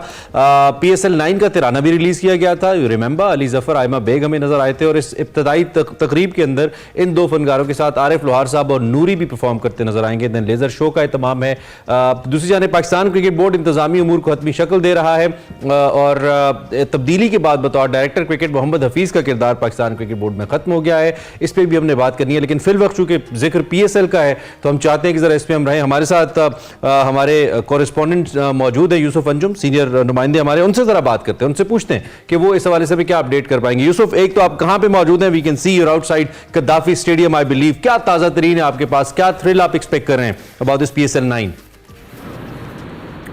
जी इमरान, पाकिस्तान सुपर लीग के दिन आ गए। इस वक्त मैं कद्दाफी स्टेडियम के फिरोजपुर रोड वाले गेट पर मौजूद हूँ, जहाँ से टीमों की एंट्री और यहाँ से उनका टीम को दाखिला, बाहर जाने का भी यही रास्ता उनके लिए महसूस किया गया है। 4 टीमें इस वक्त पाकिस्तान लाहौर में मौजूद है, जिसमें लाहौर के अंदर इस्लामाबाद, पेशावर, ज़ल्मी और कोयटा की टीमें। मजमूई तौर पर कद्दाफी स्टेडियम 9 मैचेस की मेज़बानी करेगा। 5 मैचेस मुल्तान स्टेडियम में होंगे। इस वक्त मुल्तान के साथ कराची किंग की टीमें वहाँ पर मौजूद, उनके मैचेस वहाँ पर रखे गए हैं। लाहौर में तमाम इंतजाम और तैयारियाँ मुकम्मल हो चुकी हैं और एक बड़ा मेला सजने को तैयार है। कल 6:30 बजे, जैसा कि आपने जिक्र किया कि आप इसकी इफ्तिताई तकरीब होगी, उसके साथ साथ लाहौर और इस्लामाबाद के दरमियान पहला टाकरा भी होगा। लाहौर इस्लामाबाद की टीमें दोनों 2-2 बार चैंपियन बन चुकी हैं। लाहौर की टीम 2 मुसलसल बार ये ट्रॉफी अपने नाम कर चुकी है। उनकी कोशिश होगी कि तीसरी बार भी ये ट्रॉफी अपने नाम करके हैट्रिक करें। शायकीन के लिए यकीनी तौर पर जो टिकट्स की ऑनलाइन फरोख्त का सिलसिला जारी है, लेकिन जैसा कि मोहसिन नकवी के बारे में आपने भी बताया कि उन्होंने जो फ्री पासेस है, फ्री टिकट्स हैं, जिन पर PVI को यहाँ पर ट्रीट किया जाता है, उनको वो दाखिला बंद कर दिया गया। उनसे कहा गया कि जितने भी फ्री VVIP मैचेस के लिए जो मैचेस देखने के ख्वाहिशमंद है वो पहले टिकट खरीदें, फिर यहाँ पर आम शायकीन की तरह यहाँ पर आएँ और उस बगैर किसी प्रोटोकॉल को मैच को एंजॉय करें। मजबूरी तौर पर ये अच्छा एक साइन है पाकिस्तान क्रिकेट बोर्ड के हवाले से, क्योंकि अक्सर हमने देखा कि जितने भी मालिकान हैं टीमों के, वो अक्सर ये गिला करते हैं कि बहुत ज़्यादा फ्री टिकट होने की वजह से उनकी जो आमदनी उस पर असर पड़ता है। इसलिए इस चीज़ को मद्देनजर रखते हुए मोहसिन नकवी ने ये ऐलान किया कि अब किसी को फ्री पासेस भी नहीं मिलेंगे। जी ठीक हो गया। यूसुफ, ये भी बताइएगा, ये फ्री पासेस के हवाले से तो आपने बताया है, लेकिन आवाम की सहूलत के लिए किस तरह से इस पूरे जो एरिया है या कज़ाफी तक पहुंचने हैं, उसके इंतजामात को किस थोड़ा एक्सप्लेन करें कि लोग किस टाइम तक आएंगे, गेट कब क्लोज होंगे और फिर जहाँ पे एंट्री है किस तरह से पैदल जाना है, शटल सर्विस है, इस हवाले से भी तफसीलात से आगाह कीजिएगा। जी, मजबूरी तौर पर 3 पार्किंग स्टैंड बनाए गए हैं। फिरोजपुर रोड और ये जो गुलबर्ग का मेन रोड है, यहाँ से टीमों की आमद और उसके साथ साथ खिलाड़ियों की आमद के भी इंतजाम किए गए हैं। शटल सर्विस के जरिए खिलाड़ियों और जो शायकीन को यहाँ पर पहुँचाया, जिसके बाद वॉक थ्रू गेट्स यहाँ पर लगाए गए हैं और जिसके पास टिकट होगा उसके पास उसके साथ साथ ID कार्ड, शनाख्ती कार्ड का होना भी ज़रूरी है। उसके बगैर यहाँ पर दाखिला मुमकिन नहीं हो सकेगा। किसी किस्म की जो ऐसी चीज़ है जिससे यकीनी तौर पर मज़गी पैदा हो, उसके भी लाने से मना किया गया है। शायकीन से यही अपील की जाती है कि वो तो मैच शुरू होने से तकरीबन 3 घंटे पहले जब गेट यहाँ पर खुलेंगे, जैसा कि हमें बताया गया कल इफ्ताही तकरीब के वाले से, क्योंकि 6:30 बजे होंगे, 3 बजे यहाँ पर जो गेट है वो ओपन कर दिए जाएंगे। शायकीन 3 घंटे पहले आकर अपनी कतार में और ये सिक्योरिटी जो चेकअप रखा गया यहाँ पर, उससे गुजरने के बाद स्टेडियम में दाखिला उनका मुमकिन हो सकेगा। ठीक है। अच्छा यूसुफ, आई रिमेंबर इससे पहले जो PSL सीजन्स होते थे, खासतौर पे लाहौर और कराची की अगर मैं बात करूं तो बहुत मैसिव ऐसे इश्तहारात लगाए जाते थे, ऐसे बोर्ड्स लगाए जाते थे, जिससे शहर के अंदर एक एहसास होता था कि यहाँ पे एक बड़ा इवेंट होने वाला है। PSL पाकिस्तान का डोमेस्टिक क्रिकेट का सबसे बड़ा इवेंट है, लेकिन मां सिवाय इसके कि सड़कों पे या कद्दाफी के आसपास पुलिस नजर आए, कोई निशानी नहीं है कि ये पाकिस्तान में या लाहौर में कोई बड़ा इवेंट हो रहा है। तो इसको हम क्रिकेट बोर्ड की नालायकी कहेंगे, क्रिकेट बोर्ड की तरजीहात के हवाले से हम सवाल करेंगे कि तरजीहात का मसला है, इसको आप कैसे देख रहे हैं? क्या आपको वो गहमा गहमी लाहौर जैसे शहर में नजर आ रही है जिसको मैं क्रिकेटिंग सिटी कहता हूं, जैसी होनी चाहिए? जी इमरान, बिल्कुल आपने दूसरी निशानदेही की कि लाहौर में इस वक्त भी जो हाईटेक बननी चाहिए थी जैसा कि माजी में बनती रही, वो बिल्कुल नज़र नहीं आ रही। इसकी मेन वजह यहाँ पर होने वाले जनरल इलेक्शन है, उसके साथ साथ आपको याद होगा कि चेयरमैन पीसीबी के वाले से भी मुख्तलिफ जो चीज़ें सामने आती रहीं, कभी तक उनका तकर्रर बाज़ाब्ता तौर पर नहीं हुआ।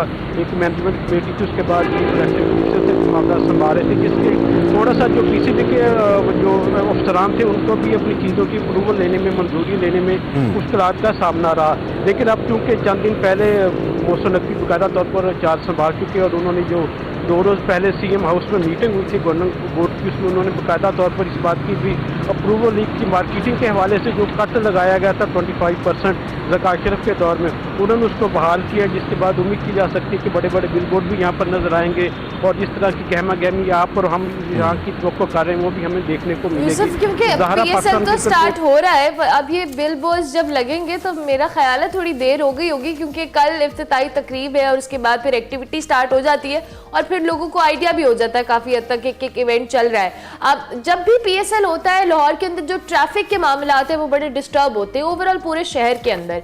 इन एरियाज़ को तो हम डिस्कस करते ही हैं, लेकिन कैनाल और दीगर जगहों पे भी बहुत ट्रैफिक ब्लॉक होती है। सो इस ट्रैफिक प्लान के हवाले से अगर आपके पास कोई तफसीलात हैं तो वो बताएं। जी यहाँ पर जब भी मैचेस हुए यकीनी तौर पर जितने भी हमारे लोग हैं उनको शहरी उनको मसाइल का सामना रहा है और रहेगा भी आने वाले दिनों में। लेकिन ट्रैफिक पुलिस से जब इस बारे में बात की जाती है, पीसीबी से बात की जाती है, उनका यही कहना कि हमने बहुत अच्छे इंतजाम किए हैं। सिर्फ टीमों की जब यहाँ पर स्टेडियम से यहाँ पर दाखिला उनका यहाँ पर होगा तो उस वक्त 10 से 15 मिनट के लिए ट्रैफिक इतनी तौर पर वो बंद करेंगे, जिसके बाद जो ट्रैफिक है वो खोल दी जाएगी। पिछले साल भी हमने देखा कि यही जो पीएसएल के जो रोड है फिरोजपुर रोड मेन गेट यहाँ पर है, तो हमने देखा कि ये भी खुला हुआ था और जब ये टीम का मैच खत्म होते थे यहाँ पर, उसके बाद ये टीमों की जब स्टेडियम से अपना होटल जाने के लिए उसको ट्रैफिक बंद कर दी जाती थी। इनका कोई मसाइल तो है, लेकिन जब एक बड़ा मेला सजा हुआ तो इस तरह के जो मसाइल पूरी दुनिया में होते हैं, पाकिस्तान के शहरियों को भी इतनी तौर पर ट्रैफिक। ठीक है, तो यूसुफ भाई अब हम ये एक्सपेक्ट करें कि हमें कोई फ्री पास नहीं मिलेगा, किसी से ना कहें, फिर आपसे भी ना कहें।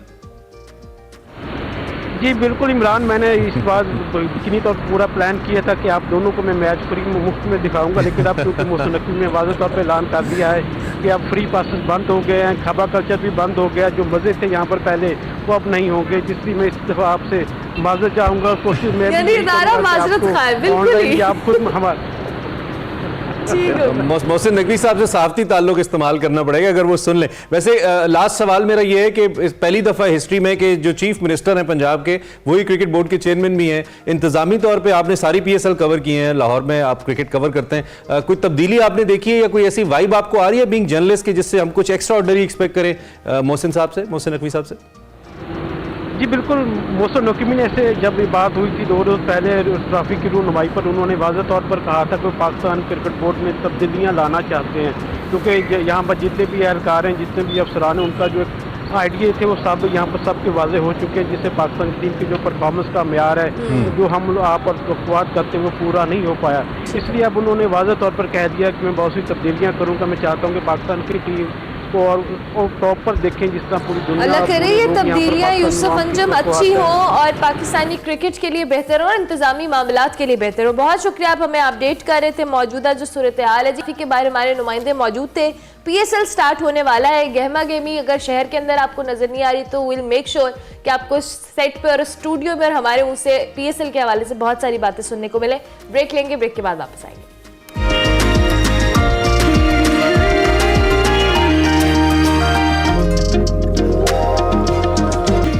Welcome back. और अब बात करेंगे हम नासा के इंजेनिटी हेलीकॉप्टर की, जो कि पहला एयरक्राफ्ट है जिसने वहां पर फ्लाई किया, इनफैक्ट किसी भी प्लेनेट के ऊपर फ्लाई किया। इसकी कहानी क्या है? ये ऑपरेशन अपना खत्म कर चुका है, लेकिन कहानी क्या है इसकी आपको इस सेगमेंट में दिखा दें।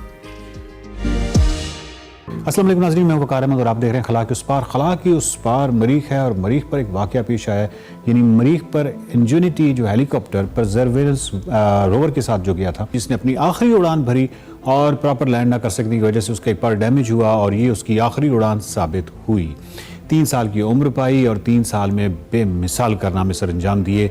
और ये जो इंजेन्युटी है, इससे जो एक्सपेक्टेशंस थी, ये एक्सपेक्टेशन जो थी वो 5 फ्लाइट्स की थी। बुनियादी तौर पर जब ये इंजेन्युटी को यहाँ से भेजा गया ज़मीन से, ये बात है 30 जुलाई 2020 की, जब यहाँ से परसेवरेंस जो है रोवर उसको भेजा गया। उसमें इंजेन्युटी जो हेलीकॉप्टर है उसका हिस्सा था। उसके बाद 18 फरवरी यानी मुसलसल सफ़र करते हुए 18 फरवरी 2021 को इसने लैंड किया और एक्सप्रेसो में हमने भरपूर इसकी कवरेज की थी। और उसके बाद इसने 2-3 महीने बाद यानी अप्रैल में इसने अपनी पहली फ़्लाइट इंजेन्युटी हेलीकॉप्टर ने भरी। और उसके बाद 5 फ्लाइट्स जो थी वो इससे एक्सपेक्टेड थी कि ये 5 फ्लाइट्स करेगा। लेकिन इसने कितनी फ़्लाइट्स की? 72 फ्लाइट्स इसने की। और इसके अलावा अगर देखा जाए तो इसने तकरीबन 128 मिनट्स यानी तकरीबन 2 घंटे से भी 8 मिनट ज़्यादा इसने फ़्लाइट टाइम है इसका। मार्स के जो एटमॉस्फेयर है वो बहुत ही थिन है और आपको मालूम है कि वो 1% ऑफ अर्थ एटमॉस्फेयर है, यानी अगर अर्थ का जो एटमॉस्फेयर है ये 100 है तो वो 1 है।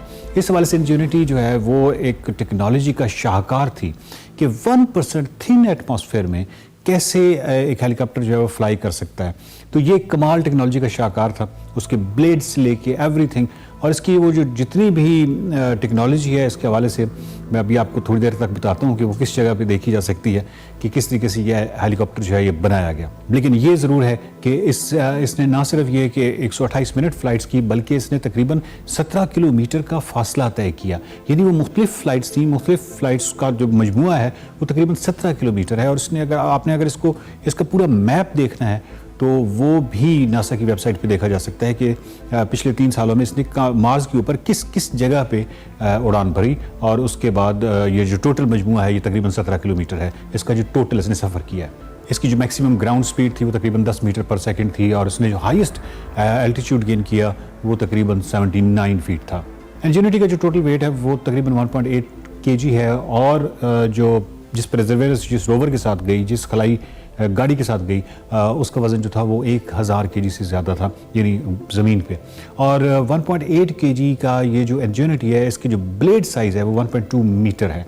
और मैं अगेन यही कहूँगा कि उसके जो ब्लेड्स हैं वो कमाल शाहकार थे। और इसी के ऊपर जो है वो सोलर प्लेट्स लगी हुई हैं। इसके जो नीचे आपको एक बॉक्स नज़र आता है, इसके अंदर वो बैटरीज़ हैं और डिफरेंट बाकी जो गैजेट्स हैं, कैमराज हैं। और बहुत ही कमाल एक टेक्नोलॉजी का शाहकार था ये। इसी वजह से नासा के जो एडमिनिस्ट्रेटर हैं बिल नेल्सन, उन्होंने इसको कहा है कि इसने नामुमकिन को मुमकिन कर दिखाया। ना सिर्फ नामुमकिन को मुमकिन कर दिखाया बल्कि इसने हमारी उम्मीदों से कहीं बढ़ के जो रिज़ल्ट्स हैं वो नताइज वो दिए। और इसने हमें ये बताया कि हम सोलर सिस्टम में मुख्तलिफ जगहों पे कैसे ये अपने जो तजर्बात हैं हेलीकॉप्टर के ये कर सकते हैं। इंजेन्युटी हेलीकॉप्टर ने जो कारनामे सर अंजाम दिए हैं वो कमाल हैं। और 3 सालों में इसने क्या किया, किस तरह का मटेरियल जो है ये भेजा हमें और वो कौन सी तस्वीरें हमें भेजी, इसके अलावा इसका जो सफ़र था वो किस तरह का था, ये तमाम चीज़ें, ये तमाम हक़ाइक़ जो हैं इनसे बच्चों को आगाह करना ज़रूरी है। और इसके लिए mars.nasa.gov/technology/helicopter ये URL है जिस पे जाकर इसके हवाले से तमाम तफसीलात हासिल की जा सकती हैं। या आप सिंपल इंजेन्युटी हेलीकॉप्टर नासा लिख लें गूगल पे तो भी आप वो लिंक ओपन कर सकते हैं। और उसके बाद उसकी जितनी भी तफसीलात हैं, और उसमें तफसीलात में मिसाल के तौर पे फ़्लाइट लॉग है, उसमें 72 फ़्लाइट्स की तमाम डिटेल्स डे बाई डे और तमाम जो डिटेल्स हैं वो उसमें लिखी हुई हैं। एक तो वो देखी जा सकती हैं। जो सबसे इंटरेस्टिंग चीज़ है वो मैप है जिसमें पूरा वो नक्शा है और उसमें आप जाके जूम इन जूम आउट कर सकते हैं और वो टोटल देख सकते हैं कि इंजेन्युटी ने कहाँ से सफ़र शुरू किया और किस दिन सफ़र शुरू किया और कब वो जो सफ़र है वो इख्तिताम को पहुँचा। और ये तमाम जो सफ़र है यानी जो 17 किलोमीटर का सफ़र है ये बहुत बड़ा बज़ारन दुनियावी या दुनिया के नुक्ता नज़र से ये 17 किलोमीटर आपको बहुत कम नज़र आ रहा होगा, लेकिन टेक्नोलॉजी थिन एटमॉस्फेयर को और यहाँ से कंट्रोल करना और ये तमाम चीज़ों को अगर ज़हन में रखें तो 17 किलोमीटर जो था वो एक्सपेक्टेशन से कहीं ज़्यादा सफ़र था। और इस तरह इसने जो हाई एल्टीट्यूड गेन किया है वो तकरीबन 79 फीट था, जो कि अगेन बहुत ही ज़बरदस्त चीज़ है। तो ये इसकी जो तमाम मैप की तफसीलात हैं वो आप इसी URL पे देख सकते हैं। फिर उसके बाद जब आप हेलीकॉप्टर की टाइम लाइन पर जाते हैं तो टाइम लाइन से हमारा दिया है कि एक फ़्लाइट को यानी जो 72 फ़्लाइट्स हैं उसमें से हर फ्लाइट को अलहदा से देखा जा सकता है और उस फ्लाइट में जो उसने तस्वीरें भेजी या जो भी उससे मुतल्लिका उस फ्लाइट से मुतल्लिका जितनी भी जुज़ियात हैं या तफसीलात हैं वो पता चल जाती हैं। स्पेस साइंस अखलाकी साइंस एक ऐसी साइंस है जो कि मुश्तरका एक विरसा है और हम इसको शेयर करते हैं, पूरी दुनिया जो है इसको सेलिब्रेट करती है, किसी भी कारनामे को, वो चाहे उस किसी भी मुल्क का हो।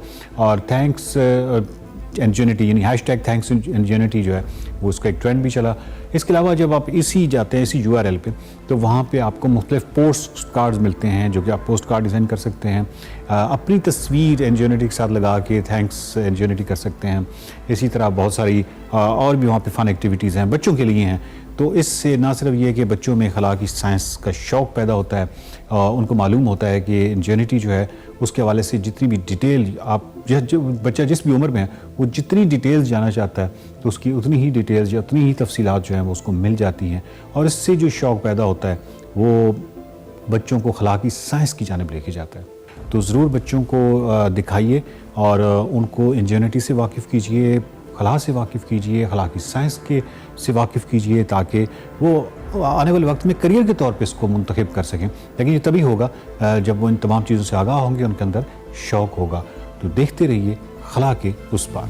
Welcome back to Expresso. Break के बाद वापस आ गए। अब बात करेंगे कुछ मईशत के हवाले से। तो आपको मुल्क में बताया तो जी PDM प्लस हुकूमत बनने के चांसेस बढ़ने लगे हैं। पीपल्स पार्टी की हिमायत से नून लीग वजीर आजम के उम्मीदवार के तौर पर शहबाज शरीफ साहब को वजीर आजम नामजद कर चुकी है, जबकि तहरीक इंसाफ ने उमर अयूब साहब को वजीर आजम का नामजद उम्मीदवार करार दिया है। सियासी और मौशी सूरत हाल के हवाले से बात की जाए तो उस अमूर पर गहरी निगाह रखने वाले जो तज्जियाकार हैं उनके मुताबिक हुकूमत कोई भी हो आइंदा आने वाले जो चंद साल हैं वो अवाम पर बड़े भारी होने वाले हैं। हुकूमत को IMF के साथ मुआहदा करना होगा, वरना हालात ऑब्वियसली आपको पता है कि IMF पे हम डिपेंडेंट है, हालात जो है मुल्की मैशत के वो साजगार नहीं रहेंगे। रात के जी निगरान सेटअप ने हमें आपको प्रोग्राम के आगाज में भी बताया था कि अवाम पर पेट्रोल बम गिराया है, जिसमें पेट्रोल महंगा हुआ है और जाते जाते जो निगरान हुकूमत है इसने पेट्रोलियम मसनूआत की कीमतों में फिर इजाफा कर दिया। बिल्कुल, पेट्रोल की कीमत हमने आपको बताई, डीजल भी महंगा हुआ है, डीजल कंपैरेटिवली ज्यादा महंगा हुआ है, इसमें 8 रुपए 37 पैसे फी लीटर इजाफा हुआ है। एक तो ये मामला किस तरफ है, दूसरा हमने परसों ब्रेक किया था अपने प्रोग्राम में कि गैस की प्राइस बढ़ने वाली है। डॉक्टर खाकान ने इसको पॉइंट आउट किया कि एज पर अग्रीमेंट हमें कल तक इसको बढ़ाना ही है, और फिर खबर आ गई कि 242 अरब रुपए मजीद मेरी और आपकी जेब से निकलेंगे। और गवर्नमेंट के पास कोई और ऐसे हेड्स नहीं है जिसकी बेस पे गवर्नमेंट ये तसल्ली दे सके IMF को कि हम वहां से पैसा जनरेट करेंगे। हम अपनी टैक्स रिफॉर्म्स करने को तैयार नहीं है, हम अपना जो गवर्नेंस सिस्टम है, जो एडमिनिस्ट्रेटिव मेजर्स हैं वो लेने को तैयार नहीं है। लेकिन हमारे पास 2 से 3 शॉर्टकट रास्ते हैं जिसके बाद हम ये कहते हैं कि बस ये कर लिया जाए और IMF हमें पैसे दे दे। दूसरी जानिब जी जो कर्जा है वो भी सर पे है, और इसके साथ साथ फिलहाल खबर ये आ रही है कि हमारी प्रोडक्शन में आज रोजनामा एक्सप्रेस और ट्रिब्यून के मुताबिक पिछले साल की निस्बत खासतौर पर दिसंबर के दौरान कोई 3.43% उसमें इंक्रीज देखा गया, जो कंपैरेटिवली एक अच्छी खबर है। और डॉलर प्राइस भी अब जो एक डिफरेंस है ओपन मार्केट का और रेगुलर मार्केट का वो भी काफी कम है। हमारे साथ हमारे एक्सपर्ट शहबाज राना साहब मौजूद हैं। इकोनॉमी को लेकर ही doesn't need any introduction, economy means Shahbaz Rana, तो उनसे हम इस हवाले से बात करते हैं। गुड मॉर्निंग शहबाज राना साहब, thank you very much for joining. आप कैसे हैं? जी मैं बिल्कुल ठीक हूँ। गुड मॉर्निंग जी, thank you for your kind words. Sir thank you for joining us जी। सुनाना सबसे पहले तो हमें थोड़ा सा हमारे सामने ये पिक्चर रखी है जो वक्त के साथ बदलती तो रहती है, लेकिन कुछ बेसिक चैलेंजेस और बेसिक इंडिकेटर्स या पैरामीटर्स सेम ही रहते हैं। इस वक्त पाकिस्तान कहाँ खड़ा है और आने वाली हुकूमत के लिए कौन से बड़े चैलेंजेस हैं जो सामने आने वाले हैं? शहबाज साहब देखिए, आपने अपने जो इंट्रो में बता दिया है कि जिस किस्म के हालात हैं उसमें आपने आज देख लिया कि पेट्रोलियम मसनूआत की कीमतों में फिर दोबारा इजाफा हुआ है दूसरी दफा इस माह में। उसके साथ ही जो गैस की कीमतें हैं खास तौर पर, उसमें ये पहला इजाफा नहीं है, ये एक साल में तीसरा इजाफा है। एक भी गवर्नमेंट ने कर दिया था पिछले साल जनवरी फरवरी में, दूसरा फिर ये केयरटेकर गवर्नमेंट ने किया नवंबर में, और जो नवंबर वाला इजाफा था वो कितना इजाफा था उसके ऊपर भी आज तक एक झगड़ा पड़ा हुआ है। और मामला जो है स्पेशल इन्वेस्टमेंट फैसिलिटेशन काउंसिल में गया हुआ है। वो झगड़ा ये है कि जो पाकिस्तान ब्यूरो ऑफ स्टैट्स है वो कह रहे हैं कि 1108% इजाफा हुआ है सबसे ज्यादा, और जो हुकूमत कह रही है उसके मुताबिक कोई 175% इजाफा है।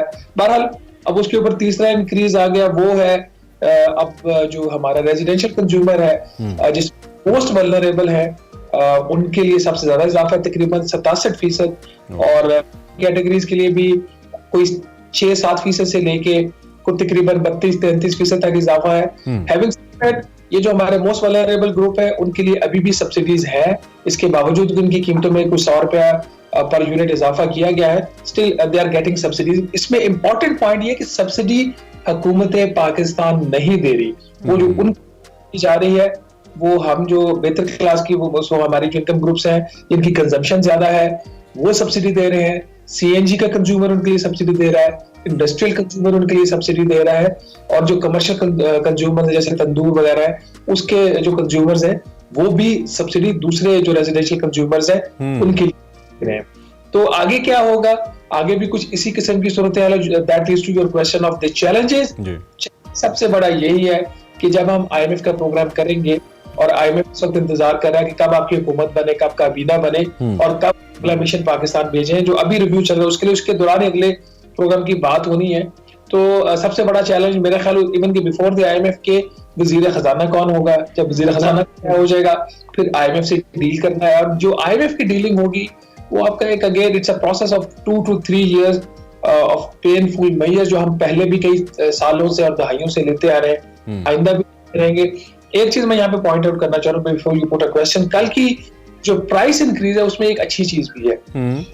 उसके अंदर ये है कि जो फर्टिलाइजर प्लांट्स थे उनको सब्सिडाइज गैस मिल रही थी, वो 50 अरब रुपए की उनको सब्सिडी मिल रही थी, और वो भी आपको पता है हुकूमत तो सब्सिडी दे नहीं रही थी। की सब्सिडी उनकी विड्रॉ हुई है। अब कहने को तो इससे जो खाद की कीमतें बढ़ेंगी, लेकिन यहाँ पे पॉइंट इसमें इंपॉर्टेंट ये है कि ये जो 4 कारखाने थे जो सब्सिडी ले रहे थे वो उसका इम्पैक्ट जो किसान थे उनको पास ऑन नहीं कर रहे थे, वो खुद अफोर्डेबिलिटी में उसको बिल्ड कर रहे थे। तो प्राइस की एक बड़ी डिस्टॉर्शन थी, कोई 200 रुपए पर MMBTU गैस ले रहा था, कोई 2000 रुपए पे ले रहा था। तो कल इन्होंने चंद एक प्लांट्स को छोड़ के बाकियों के लिए उसकी जो कीमत है उसको एक एवरेज प्राइस को तकरीबन 1600 रुपया पर MMBTU इन्होंने किया है। ओके दैट्स राइट, ठीक है। अच्छा, अभी शहबाज राना साहब आपने खुद भी पॉइंट आउट किया कि अगली जो हुकूमत जो भी बनेगी उसके चैलेंजेस जो टीम बिल्डिंग है, ऑब्वियसली हमने माजी में देखा है कि जब PDM हुकूमत भी थी या पहले भी मामलात IMF से डीलिंग एक बहुत ट्रिकी मामला होता है, और उसमें उनको मुतमईन करना या अपनी जो आवाम है उसके ऊपर डिसीजंस को इम्पोज करना वो भी इट्सेल्फ एक बहुत बड़ा चैलेंज होता है। तो टीम बिल्डिंग से लेके जो लोग इस सारे प्रोसेस का हिस्सा होंगे उनकी भी उसमें बहुत इंपॉर्टेंस के हामिल होंगे, तो इस हवाले से भी बताइएगा। देखिए, PMLN का जो इकोनॉमिक टीम इनकी हिस्टोरिकली अच्छी रही है, परफॉर्मेंस इनकी जैसी भी रही हो, पॉलिसीज इनकी जैसी, लेकिन इनके पास कहा यह जाता है कि इकोनॉमी के इनके पास अच्छे लोग रहे हैं। इस दफा इनका एक डिलेमा हुआ है। एक तो पार्टी जो टूट फूट हुई है जिसमें बहुत अच्छे लोग जैसे डॉक्टर मुफ्ता इस्माइल वो पार्टी छोड़ गए, शायद खकाना अब्बासी वो कैबिनेट में नहीं है। फिर दूसरे दिन डायलेमा ये हुआ कि इनके 2-3 मिनिस्टर जो होते थे, परमानेंट फीचर होते थे, वो हार गए हैं, जिसमें खुर्रम नसीर खान साहब हैं, जिसमें आपके ख्वाजा साद रफीक हैं, जिसमें दूसरी साइड पे चौधरी बरजीस ताहिर साहब है, वो कश्मीर इस तरह की उनको वजारतें मिलती थी। तो जो इनकी एक कोर किचन कैबिनेट होती थी वो इस दफा मुकम्मल नहीं है। उसके ऊपर अब इनको चैलेंज ये आ गया है कि जो बाकी लोग बचे हैं, जिसमें खासतौर पर इसाक डार साहब, वो तो he still there in the senate and he can be the finance minister, but party के अंदर कुछ अब मसले मसाइल बढ़ गए हैं उनका नाम लेकर। तो आपने जब वो शुरू में कतई कलामी की माजत जिक्र किया तो मैं पूछने लगा था कि आपने कहा अब ये देखना होगा कि कौन होगा फाइनेंस मिनिस्टर, तो आप बताएं ना कौन होगा फाइनेंस मिनिस्टर। 2-3 नाम चल रहे हैं और मैं आज थोड़ी सी इन्फॉर्मेशन अपने आज रात के शो के लिए भी होल्ड करूंगा, थोड़ी सी हमें दे दें। लेकिन 2-3 नाम इस वक्त बिल्कुल चल रहे हैं। अनलाइक पास जहां पे क्लैरिटी होती थी कि इसाक डार साहब आ रहे हैं, वो जो क्लैरिटी है वो अभी भी मौजूद नहीं है। अच्छा, and my message to the PMLN is के ये क्लैरिटी दें जिसको भी उन्होंने लेके आना है, क्योंकि ये बहुत इंपॉर्टेंट है। एक जो चीज कही जाती है ना डार साहब के बारे में कि उन्होंने पिछला IMF का जो प्रोग्राम था वो खराब किया और उनसे बात नहीं करना चाह रहे थे, उसके साथ एक चीज ये भी ध्यान में रखनी चाहिए कि 2013 से 17 वाला जो प्रोग्राम था उन्होंने कंप्लीट किया था, उसके जो भी फैक्टर्स थे, यूएस की सपोर्ट थी, whatever, but he was the face. अब मसला यह है कि इसके ऊपर मैं लिख भी चुका हूं और मैंने अपने प्रोग्राम में बात भी की है कि ये जो पिछला प्रोग्राम खराब किया गया था वो किसने और क्यों किया था, क्यों करवाया। अच्छा, लेकिन शहबाज राना अगर हम आपसे ये पूछें या आपकी राय लें, चलें एज अ जर्नलिस्ट आप राय दें इस पे कि जिस तरह की मुल्क की हालत है और जिस तरह की, क्योंकि द वे इसाक डार साहब वर्क्स वो आपसे या हमसे ढका छुपा तो नहीं, हमें पता है उनका तरीका क्या है, तरीकाकार क्या है काम करने का, हम उनको बार बार देख चुके हैं। आपके ख्याल में इस सिचुएशन में वो कामयाब हो सकते हैं? उनका जो तरीकाकार है, जिस तरह उनका the way to deal with the international institutions हैं, can he be the one जो कर सकता है, या फिर आपके ख्याल में नहीं, शायद तब्दीली करनी ही पड़े? देखिए, कौन इस वक्त वज़ीर खजाना नहीं होना चाहिए, अगर वो बात कर लेंगे तो चीजें और ज्यादा क्लियर हो जाएंगी। किसी भी बैंकर को वज़ीर खजाना नहीं होना चाहिए। नंबर 1। नंबर 2, किसी भी इंपोर्टेड बंदे को वजीर खजाना नहीं लगाना चाहिए। देखिए, नंबर 3, ऐसे बंदे को आप वजीर खजाना लगाए, आप ये क्वालिफिकेशन आ गई। पहले तो डिस्क्वालिफिकेशन थी। क्वालिफिकेशन ये है कि उसका स्ट्रेटेजिक विजन हो, उसका पॉलिटिकल विजन हो, उसका इकोनॉमिक विजन हो, और नंबर 4 वो एक टीम प्लेयर हो। आपको ये 4 क्वालिटीज देखनी। ठीक। वेदर सम लाइक्स इट और नॉट, ये चारों चीजें सर सागडार में पाई जा रही है। ओके।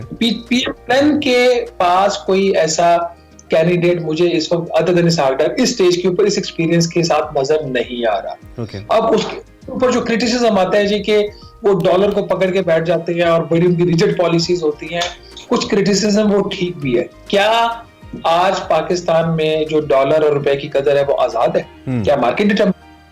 क्या आज भी आपको इस सागडार की पॉलिसीज की कंटिन्यूशन नजर नहीं आ रही? तो बहुत सारी चीजें जो सर्कमस्टांसेस होते हैं वो डिक्टेट कर रहे होते हैं। आपको जो चॉइस करनी चाहिए वो सागडार साहब हो, कोई और हो, ये 3-4 जो बुनियादी क्राइटेरिया है उसको सामने रख के करनी चाहिए। होना ये चाहिए कि एक ऊपर सीजन फाइनेंस मिनिस्टर आ जाए जिसको भी पार्टी लगाए और फौरी उसका ऐलान करे। जिस तरह का नाम अहम है उसी तरह वजीर खजाना का नाम अहम है। इंडीड।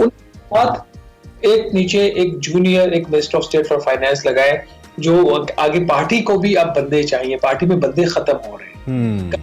आज से कुछ अर्सा पहले हम पाकिस्तान पीपल्स पार्टी के बारे में कहते थे कि उनके पास बंदा नहीं है फाइनेंस का। हमें एक लगा था कि शायद मुराद अली शाह साहब आ जाए सेंटर में, लेकिन वो चूंकि पीपल्स पार्टी कैबिनेट में नहीं आ रही तो Murad Ali Shah could have been a better choice for the finance minister. वो सूबे की भी फाइनेंस मिनिस्ट्री चला रहे हैं बहुत अरसा से। सलीम माड़ी वाला नाम था उनके पास, नवीद कमर थे उनके पास। पीटीआई का भी ये डालेमार है जो अब इस वक्त पीएमएलएन फेस कर रही है और उससे पहले पीपीपी कर रही थी। के भी जो स्टॉल वार्ड्स थे वो या तो पार्टी छोड़ चुके थे या वो जीत नहीं।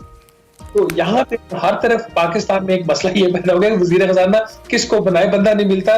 तो ये जो इनका अभी रिसेंट एक्सपेरिमेंट रहा है, अभी जो इंटरिम फाइनेंस मिनिस्टर है, she was not the first choice. Rana साहब आप भी सीवी अपनी तैयार रखें, फिर यू नेवर नो। मतलब आप चाहते हैं हम जर्नलिज्म करना भी भूल ठीक है। अच्छा, अब ये बताइए कि हमने इसको तो डिस्कस कर लिया कि who can be the one. दूसरी जानिब हम चैलेंजेस को भी डिस्कस कर रहे हैं। इंटरनेशनली खास तौर पे जो आईएमएफ का मामला, इंटरनेशनली किस निगाह से देखा जा रहा है हमारी इस करंट सिचुएशन को, और खास तौर पे पोस्ट इलेक्शन, क्योंकि दुनिया की नजर थी कि पाकिस्तान में इलेक्शन हो रहे हैं। दो कि अमेरिका ने कहा कि हम इलेक्टेड गवर्नमेंट के साथ काम करेंगे, उनका स्टैंड ये और बाकी ममालिक ने भी। लेकिन आपको ये क्या पिक्चर नजर आ रही है? पाकिस्तान के लिए आसानियां हैं इस करंट सेटअप के साथ या नहीं? शायद जब हम इंटरनेशनली कहीं जाएं तो हमें मुश्किलात हों after such kind of elections, जिस पे सवाल आते हैं।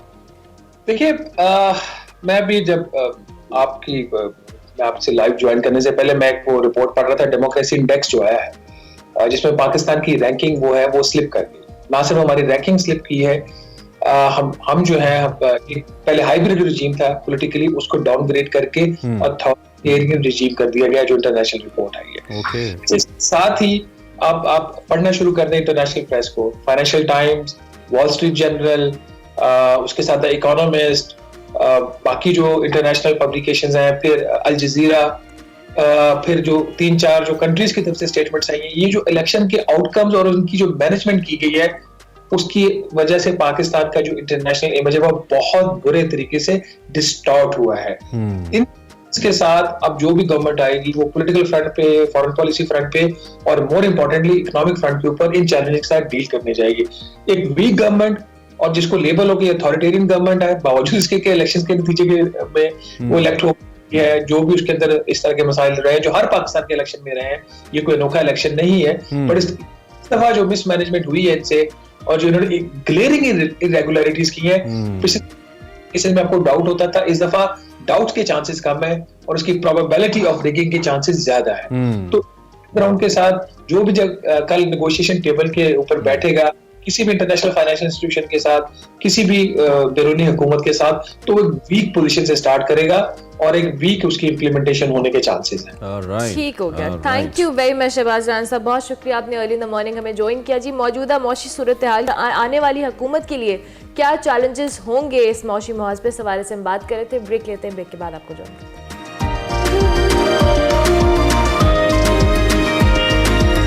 जामन का दरख्त, ये ट्रेलर जो आप देख रहे थे ये इस फिल्म का है। पाकिस्तानी शॉर्ट फिल्म्स के हवाले से अगर बात करें तो दुनिया भर में पाकिस्तानी शॉर्ट फिल्म्स काफ़ी हद तक अपना नाम बनाने में और मनवाने में कामयाब हो जाती हैं। ऑफ एंड ऑन हम देखते रहते हैं पाकिस्तान की बहुत सारी शॉर्ट फिल्म्स दुनिया भर में आलमी मंजरनामे पर बहुत अच्छा परफॉर्म करती हैं। जिस शॉर्ट फिल्म की हम बात कर रहे हैं, इस फिल्म के इस वक्त चर्चे हैं, मुख्तलिफ सतह पर बड़े इंपॉर्टेंट अवार्ड्स अपने नाम कर चुकी है, कांस फिल्म फेस्टिवल के लिए मुंतखब हुई है। इस फिल्म के हिदायतकार या डायरेक्टर राफे राशिदी हैं और इसमें अदनान सिद्दीकी हैं, माहा हैं, फौजिया अमान हैं, समन अंसारी हैं, जिन्होंने लीड कास्ट के तौर पे अपने अदाकारी के जौहर दिखाए हैं। कहानी बीगुल ने लिखी है जो कि इंसानी रिश्तों और समाजी मसाबकत के गिर्द घूमती नज़र आती है और फ्रांस के शहर कांस में कांस फिल्म मेला रवा साल 14 मई से 25 मई तक जारी होगा, शुरू होगा इनफैक्ट, और 33 मिनट दौरानिए की ये फिल्म है। इस फिल्म को किस सब्जेक्ट पे बनाया गया है, और मुझे तो थोड़ा जो फिल्म का शूट है वो इसके टाइटल से मुख्तलिफ लग रहा है, लेकिन कहानी क्या है इसी पे हमने बात करनी है। बिल्कुल, हमारे साथ इस फिल्म के डायरेक्टर, प्रोड्यूसर और एक्ट्रेस मौजूद हैं। सबसे पहले हम तारुफ करवाएंगे प्रोड्यूसर फैसल कपाडिया हमारे साथ मौजूद हैं, इनको हम खुशामदीद कहेंगे। इसके साथ साथ राफे राशिदी होंगे जो कि डायरेक्टर हैं इस फिल्म के, और उसके साथ साथ माता रानी होंगी जो कि इस फिल्म में लीड रोल प्ले कर रही हैं। आप तीनों को हम खुशामदीद कहेंगे। Thank you very much for joining अस। सबसे पहले फैसल, हम आपकी जानिब आते हैं। ऑब्वियसली हम इस मूवी को डिस्कस करें, एक बड़ी पाकिस्तानी शॉर्ट फिल्म के लिए एक बहुत बड़ी अचीवमेंट है कि कांस फिल्म फेस्टिवल के लिए ये मूवी जा रही है और इसको रिकग्नाइज किया जा रहा है। हमें इस मूवी के हवाले से थोड़ा सा बताएं। अस्सलाम वालेकुम जी। ये मूवी जो है ये बेसिकली हमने शूट की है लास्ट ईयर और इसको सबमिट किया है हमने फिल्म फेस्टिवल्स के लिए। ये ऑफिशियली सेलेक्ट हो चुकी है कांस में और कांस वर्ल्ड इंटरनेशनल फेस्टिवल में, इसके अलावा वैंकूवर फिल्म फेस्टिवल में भी ये सेलेक्ट हो चुकी है। और ये मूवी जो है हमने जो सब्जेक्ट है इस मूवी का एक इशू बेस्ड टॉपिक है जिसमें पावर डायनामिक्स भी आते हैं, सोशल जस्टिस भी आता है, इसमें कंसेंट का भी अंसर है। तो ये मूवी इन चीज़ों के ऊपर है। ठीक है।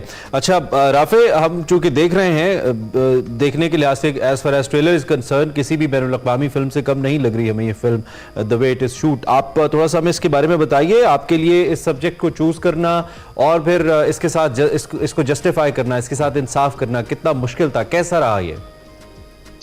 अस्सलाम वालेकुम एवरीवन, अस्सलाम वालेकुम फैसल, अस्सलाम वालेकुम माहा। असल में जो सब्जेक्ट है या मौजू है उस पे बात करना बहुत ज़रूरी है। एज अ फिल्म मेकर हमारे ऊपर जिम्मेदारी है कि हम सोसाइटल इश्यूज पे उन चीज़ों को हाईलाइट करें जिस पे बात और डिस्कोर्स होना चाहिए। जब ये कहानी बीगुल के साथ इंसेप्शन पे आई थी तो हमने कहा था कि इसको बाकायदा बनाया जाए, और ये तकरीबन 2-2.5 साल पुरानी कहानी है कि हमने इस पे काम किया था। और पॉइंट इज के ये हमारी कहानी है, हम सबकी कहानी है, बट जो मेन मरकज है, फोकस है, वो ये है कि हम हाईलाइट करें कि अगर कोई इशू एग्जिस्ट करता है उसको हम ऑडियंस के पास लेके आएं, लेकिन फैसला नहीं किया है। फैसला जो है उसको ऑडियंस ने करना है, ये हमने बरकरार रखा फिल्म के अंदर। यही इसका मेन मकसद है। अच्छा राफे, जामुन का दरख्त नाम बड़ा डिफरेंट है, कहानी के साथ इसका थोड़ा सा हमें एक्सप्लेन कीजिएगा कि क्या किस तरह से कहानी के अंदर इसकी झलक नजर आएगी इस टाइटल की हमें? देखिए, जामन का दरख्त जो नाम है, once again credit goes to बीगुल। ये पर्सनल चॉइसेस पे बहुत ज़्यादा रिफ्लेक्ट करता है कि चॉइस क्या है। फैसल ने बहुत अच्छी बात की, कंसेंट की, और कहा कि आपके ऊपर होता है कि आप कौन सी चॉइस करते हैं। तो जामन जो हमारा जो फ्रूट है उसका जो निशान है, अगर वो स्टेन रह जाए तो वो जिंदगी पर रहता है। तो इसके पीछे डीप मायने जो है वो यही है कि अगर आप सही फैसला करेंगे या गलत फैसला करेंगे, वो स्टेन जिंदगी भर आपके ऊपर रहेगा। इंटरेस्टिंग लगता है कि कांस फिल्म फेस्टिवल में जाने वाली फिल्म का जो टाइटल है इट्स क्वाइट कन्वेंशनल, बड़ा देसी साउंड करता है, मोर लाइक आर ड्रामाज। लेकिन आपने कहा कि इसका सब्जेक्ट फिर ओबियसली देखने से बताएगा क्या। माहा, एक बहुत ग्लैमरस सी लड़की हमें जामन के दरख्त के अंदर नजर आ रही है, the title is called. So how was the experience, and आप इसको कैसे एक्सप्लेन करेंगे अपने देखने वालों के लिए, how special it was? It was very very special. मेरी पहली फिल्म थी तो I think I was very very obliged and honored कि it was a script by Beagle। और जहाँ तक बात है ग्लैमर की, आई थिंक मूवी का एक किरदार जो है मेरा, वो ग्लैमर की साइड दे रहा है, लेकिन दूसरा किरदार जो है वो हमारी एक आम लड़की की साइड प्रेजेंट कर रहा है, जो महसूस करती है या जो उतार चढ़ान वो अपनी ज़िंदगी में लेती है, जो फैसले वो लेती है. So it's related to that, just like Faisal said के कंसेंट, पावर डायनामिक और सोसाइटी प्रेशर्स जो एक लड़की महसूस करती है, चाहे वो किसी भी फील्ड में हो, चाहे वो मॉडल हो या वो बैंक में काम करती हो, उन सब औरतों की छोटे छोटे हिस्सों की कहानियाँ ये स्टोरी रिफ्लेक्ट करती है. डेफिनेटली. फैसल, अभी जिस तरह से माहा और राफे ने भी बताया, हमारे यहाँ शॉर्ट फिल्म्स का ट्रेंड अब शायद बहुत ज़्यादा हो रहा है और हमारी मूवी शॉर्ट फिल्म्स जो इंटरनेशनली बहुत ज़्यादा एक्सेल भी कर रही हैं, बट अब इस तरह के टॉपिक्स को लेना, क्योंकि obviously most of the time ये बड़े ट्रिकी हो जाते हैं, क्योंकि ऑडियंस की अटेंशन को ग्रैब करना इटसेल्फ एक टास्क होता है. अब इस तरह के टॉपिक्स को लेना और उन पे मूवीज़ बना, how important is that, do you think कि ये इंडस्ट्री के अंदर मज़ीद बेहतरी लाने के लिए इस तरह के टॉपिक्स को सिलेक्ट करना बहुत ज़रूरी है? देखिए, हम लोग जो सिनेमा देखते हैं, हम लोग जिस सिनेमा से वाकिफ हैं, वो ज़्यादातर जो है वो लॉन्ग प्ले मूवीज़ होती है, मगर फ्यूचर जो है according to our attention spans short film का ही है. और इसीलिए दुनिया भर में शॉर्ट फिल्में मकबूल भी होती हैं, शॉर्ट फिल्मों को देखा भी जाता है. और इस तरह के टॉपिक्स पे बात करना बहुत ज़रूरी है, बिकॉज इस तरह के टॉपिक्स पे पाकिस्तान में क्लियर बात होती नहीं है. और बात करने से ही जो है चीज़ें आगे बढ़ती है, प्रोग्रेशन होती है सोसाइटी में, डिस्कशन से ही चीज़ें निकलती है और डिस्कोर्स होना बहुत ज़रूरी है. इसलिए इस तरह के टॉपिक बेस्ड फिल्म्स बहुत ज़रूरी है, इशू बेस्ड फिल्म्स बहुत ज़रूरी है, ताकि जो है लोगों को एक दूसरे से बात करने का, मुकालमा करने का और आगे बढ़ने का और सोच में तब्दीली लाने का चांस मिल सके. ठीक है. अच्छा, as far as I know, एक शॉर्ट फिल्म के लिए भी उतना ही होमवर्क होता है, उतनी ही वर्किंग होती है, उतनी ही मेहनत होती है और समहाउ उतना ही सरमाया भी लगता है उसके आसपास जितना एक फीचर फिल्म के लिए लगता है. अगर कुछ डिफरेंस हो थोड़ा तो मुझे क्लैरिफाई भी कीजिएगा. So why not a feature film, अगर मैं आपसे पूछूं राफे? देखिए, फिल्म इज फिल्म, चाहे वो 5 मिनट की हो, 10 मिनट की हो, 20 मिनट की हो, उसको तसल्ली, तहम्मुम और बिल्कुल इंतहाई बेहतरीन प्रैक्टिस के साथ किया जाता है. और जो बात बहुत अच्छी फैसल ने की, अटेंशन स्पैन वाली बात, आप अपना मैसेज जो है अगर 5 मिनट में भी कम्युनिकेट कर सकते हैं, इसका मतलब है कि आप जीत गए. और शॉर्ट फिल्म का मकसद ये होता है कि आप बहुत जल्दी से अपनी उस मैसेज को कायम रखें और बताएं कि मकसद क्या है फिल्म का. लेकिन मेहनत उतनी ही है. लेकिन अल्टीमेटली एक कमर्शियल एलिमेंट भी तो होता है, जारी बात है. When a producer is like putting his money in, अपने रिसोर्सेज लग रहे हैं और बजट्स होते हैं, तो फिर क्या शॉर्ट फिल्म्स वो कमर्शियल गेन्स कर लेती है जो एक फीचर फिल्म कर सकती है? ऑब्वियसली आई थिंक नहीं कर सकती. तो फिर वो एंड कैसे मीट होता है, ये सवाल है. जब हम शॉर्ट फिल्म कहते हैं, जब हम फेस्टिवल्स की बात करते हैं, तो उसका मकसद ये होता है कि हम उसको फेस्टिवल्स पे लेके जाएं, क्योंकि फेस्टिवल्स हमारे लिए एक कमर्शियल सर्किट की तरह होता है जहाँ पे दुनिया भर में ये फिल्में चलाई जाती हैं. और मैं ग्रेटफुल हूँ कि ये फिल्म जो है इंटरनेशनल एवेन्यूज पे प्ले की जा रही है. इसका मतलब है कि हमने कुछ ना कुछ सही किया और वो एग्जिबिट होगी, तो हमारे लिए वो कमर्शियल एवेन्यू खुल जाता है. ये शॉर्ट फिल्म्स का है और ये फीचर फिल्म्स के लिए भी अप्लाई होता है. तो इसके अंदर वो ये नहीं है बात कि हम शॉर्ट फिल्म्स को हम कमर्शियल नहीं बना सकते. लेकिन क्योंकि फेस्टिवल फिल्म की हम बात करते हैं, तो उसके थीम्स और उसके अंडरलाइंग नोशंस जो होते हैं वो फेस्टिवल को अपील करते हैं, क्योंकि उनके सब्जेक्ट्स जो होते हैं वो हार्ड ग्रिपिंग होते हैं. कमर्शियल सिनेमा जिसकी हम बात करते हैं वो कमर्शियली एस्पेक्ट में डिफरेंट थीम्स को अप्लाई करती है. तो दोनों फिरकों में बड़ा फर्क है. ठीक हो गया. हमारे तीनों मेहमान हमारे साथ मौजूद हैं. फैसल कपाडिया, इसके साथ साथ राफे और माहा हमारे साथ मौजूद है. हमने एक ब्रेक लेनी है, ब्रेक के बाद वापस आएंगे और जामिन के दरख्त के ऊपर हम दोबारा से बात करेंगे.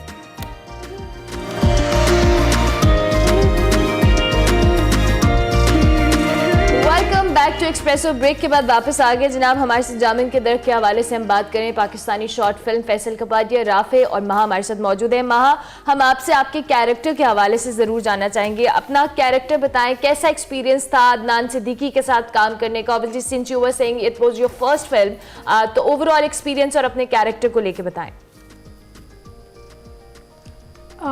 The experience was very, very good, not just with Adnan, with Rafe. It was my first experience with Rafe also, so it was very, very good for a person who's starting with the movie. जहाँ तक बात है किरदार की, I'm playing a girl called Zara, जो कि बहुत ambitious है और वो अपनी ज़िंदगी की उड़ान और उसके सपने पूरे करना चाहती है। और एक नहर से पहुंच के ज़िंदगी में जब वो सही और गलत के पलड़े पे आ जाती है तो वो फैसला करती है कि उसने क्या चुनना है, आगे जाना है या आगे नहीं जाना है या आवाज़ उठानी है। और वो फैसला, जैसे कि आपको राफ़ी ने भी बड़ी खूबसूरती से बताया कि कम लफ्ज़ों में जो है ज़्यादा बात और गहरी बात कर देना ज़्यादा खूबसूरत होता है। जो शॉर्ट फिल्म का बात है, वो जो फैसला है वो फैसला हमने आवाम पे छोड़ दिया। वो जो कॉन्शियंस है, इस मूवी का मकसद है कि वो ऑडियंस में पैदा हो, तो वो मेरा किरदार है। तो महा जामुन का दरख्त कहाँ पे है? वो भी तो बताइए ना, वो कहाँ पे आता है? I'm just getting curious. जामुन का दरख्त उस नहज पे आता है कि जब वो लड़की अपने एम्बिशंस को फॉलो करती है और वो किसी ऐसी जगह पर जाती है, not just me, any woman, और वो जब सही और गलत अपने आसपास देखती है और वो गलत का हिस्सा बन जाती है किसी न किसी तरह, तो उस पर एक दाग लग जाता है। ये उस दाग की रिप्रेजेंटेशन है। अब वो उस दाग को किस तरीके से रेप्लिकेट करेगी, क्या वो उसको सही करने की कोशिश करेगी, सोसाइटी में जस्टिस लाने की कोशिश करेगी, छोड़ देगी, आगे बढ़ जाएगी, भूल जाएगी। ठीक है, ये उस लड़की की कहानी है। तो फैसल या राफे, आप दोनों में से कोई भी इसका जवाब देना चाहे। पाकिस्तानी ऑडियंस को ये फिल्म देखने को नहीं मिलेगी क्या? हम लोग नहीं देख सकते इसको कहीं पे, किसी सिनेमा में या किसी प्लेटफॉर्म पे? अभी तो जी फेस्टिवल्स में का जवाब। जी फैसल।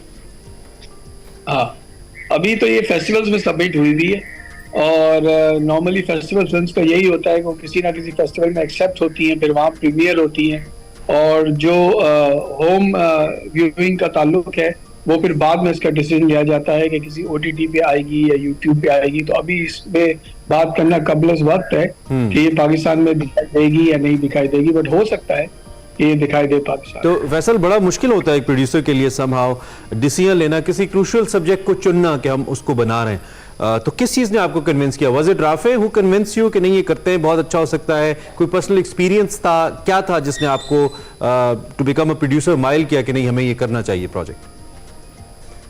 बेसिकली ये जब राफे राशदी से मेरी डिस्कशन हुई थी इनिशियल, उन्होंने स्क्रिप्ट बीगुल से अक्वायर किया था, और it's great honour for us कि बीगुल ने हमारे लिए स्क्रिप्ट लिखा राफे के लिए। और उसके बाद हमारी डिस्कशन हुई थी, तो हमने डिसाइड किया था कि किसी ऐसे सब्जेक्ट पे जरूर मूवी बननी चाहिए जो थॉट प्रोवोकिंग हो। तो ये जो है बहुत जरूरी था हमारे लिए कि जब हम एक फिल्म बनाए, एक शॉर्ट फिल्म बनाए, तो उसका सब्जेक्ट ऐसा हो जो थॉट प्रोवोकिंग हो और जो थोड़ा सा मेंटली इंसान को सोचने पे मजबूर करे। ये बहुत बड़ा इसके ड्राइविंग फोर्स था। जबरदस्त Rafay, in the end obviously as a director मुझे लगता है कि आपने जिस टॉपिक को सिलेक्ट करके जिस मूवी के ऊपर डायरेक्शन दी है, ये इटसेल्फ एक बड़ी जो कह ले दाद देने वाली बात है। लेकिन अनफॉर्चुनेटली पाकिस्तान के अंदर बहुत सारे जहां बच्चे अच्छा काम कर रहे हैं शॉर्ट फिल्म्स को लेके, नए यंगस्टर, लेकिन वही बात है कि सिनेमाज में या दीगर जगहों पे या दीगर प्लेटफॉर्म्स पे ये मूवीज उस तरह से आगे नहीं आती अनटिल अनलेस कि वो इंटरनेशनल फेस्टिवल्स में जाएं। तो उनके लिए कुछ आप कहना चाहें, यंग जो बच्चे हैं जो इस शॉर्ट फिल्म्स के ट्रेंड को बहुत अच्छे से फॉलो कर रहे हैं? देखिए, मैं काफ़ी जूरीज पे जज कर चुका हूँ, और मेरे ख्याल से ऐसी बात तो नहीं है कि शॉर्ट फिल्म्स को हम सिनेमास पे नहीं चला सकते हैं। उनको जरिया चाहिए, उनको रास्ता चाहिए, सिर्फ कनेक्ट करने की बात है। और हमारे काफ़ी अच्छे शॉर्ट फिल्म मेकर्स जो हैं वो फुल नैरेटिव फीचर्स पे जा चुके हैं, और हमारी बहुत सारी अच्छी यूनिवर्सिटीज मीडिया साइंसेज में इसको एग्जिबिट भी कर रही हैं। हमारे पास अंदरूनी मुल्क में फेस्टिवल्स भी हो रहे हैं। एक अगर अच्छा जरिया पैदा हो जाएगा तो हम उस पर जरूर आप कह रहे हैं कि हम आगे having a way forward. Okay महा, इससे पहले कि हम क्लोज करें, फिल्म का कोई ऐसा डायलॉग जो आपको याद हो, किसी भी हवाले से आपको याद रह गया हो, कोई माइंड में हो, अगर शेयर कर सकें हमारे साथ ना? मेरा एक डायलॉग था जिसमें मैंने बोला था, जो आपने ट्रेलर में भी सुना था, कि प्लीज़ डोंट टच मी, जो एक बहुत वाइड डायलॉग था, क्योंकि मैंने जितने इंटरव्यूज दिए उसमें काफी सारे लोगों ने उसी अंदाज में बोल सकती हैं जैसे आपने फिल्म में बोला, से रिलेटेड था। नहीं, वो तो आपको फिल्म में ही देखना पड़ेगा, सिचुएशनल है, ठीक है। लेकिन उसका एक वाइड मीनिंग ये बनता है कि प्लीज डोंट टच मी जो है वो कंसेंट बेस्ड है। All right, okay, thank you very much. गलती कर देना या ना कर देना, that's what it is. बिल्कुल yeah. ठीक है। Thank you very much Faisal Kapadia, Rafe Rashidi and महत तायरानी, बहुत शुक्रिया। और हमारी बेस्ट विशेस आपके साथ हैं, आपकी मेहनत रंग लाए और इस हर फेस्टिवल में जहाँ पे भी ये फिल्म जाए बहुत बेहतर आपका भी, आपके काम का नाम रोशन करे और का नाम रोशन करे। जामन का दरख्त के बारे में हम बात कर रहे थे। प्रोग्राम का वक्त खत्म, हम आपसे कल फिर मिलेंगे, तब तक के लिए अल्लाह हाफिज। अल्लाह हाफिज।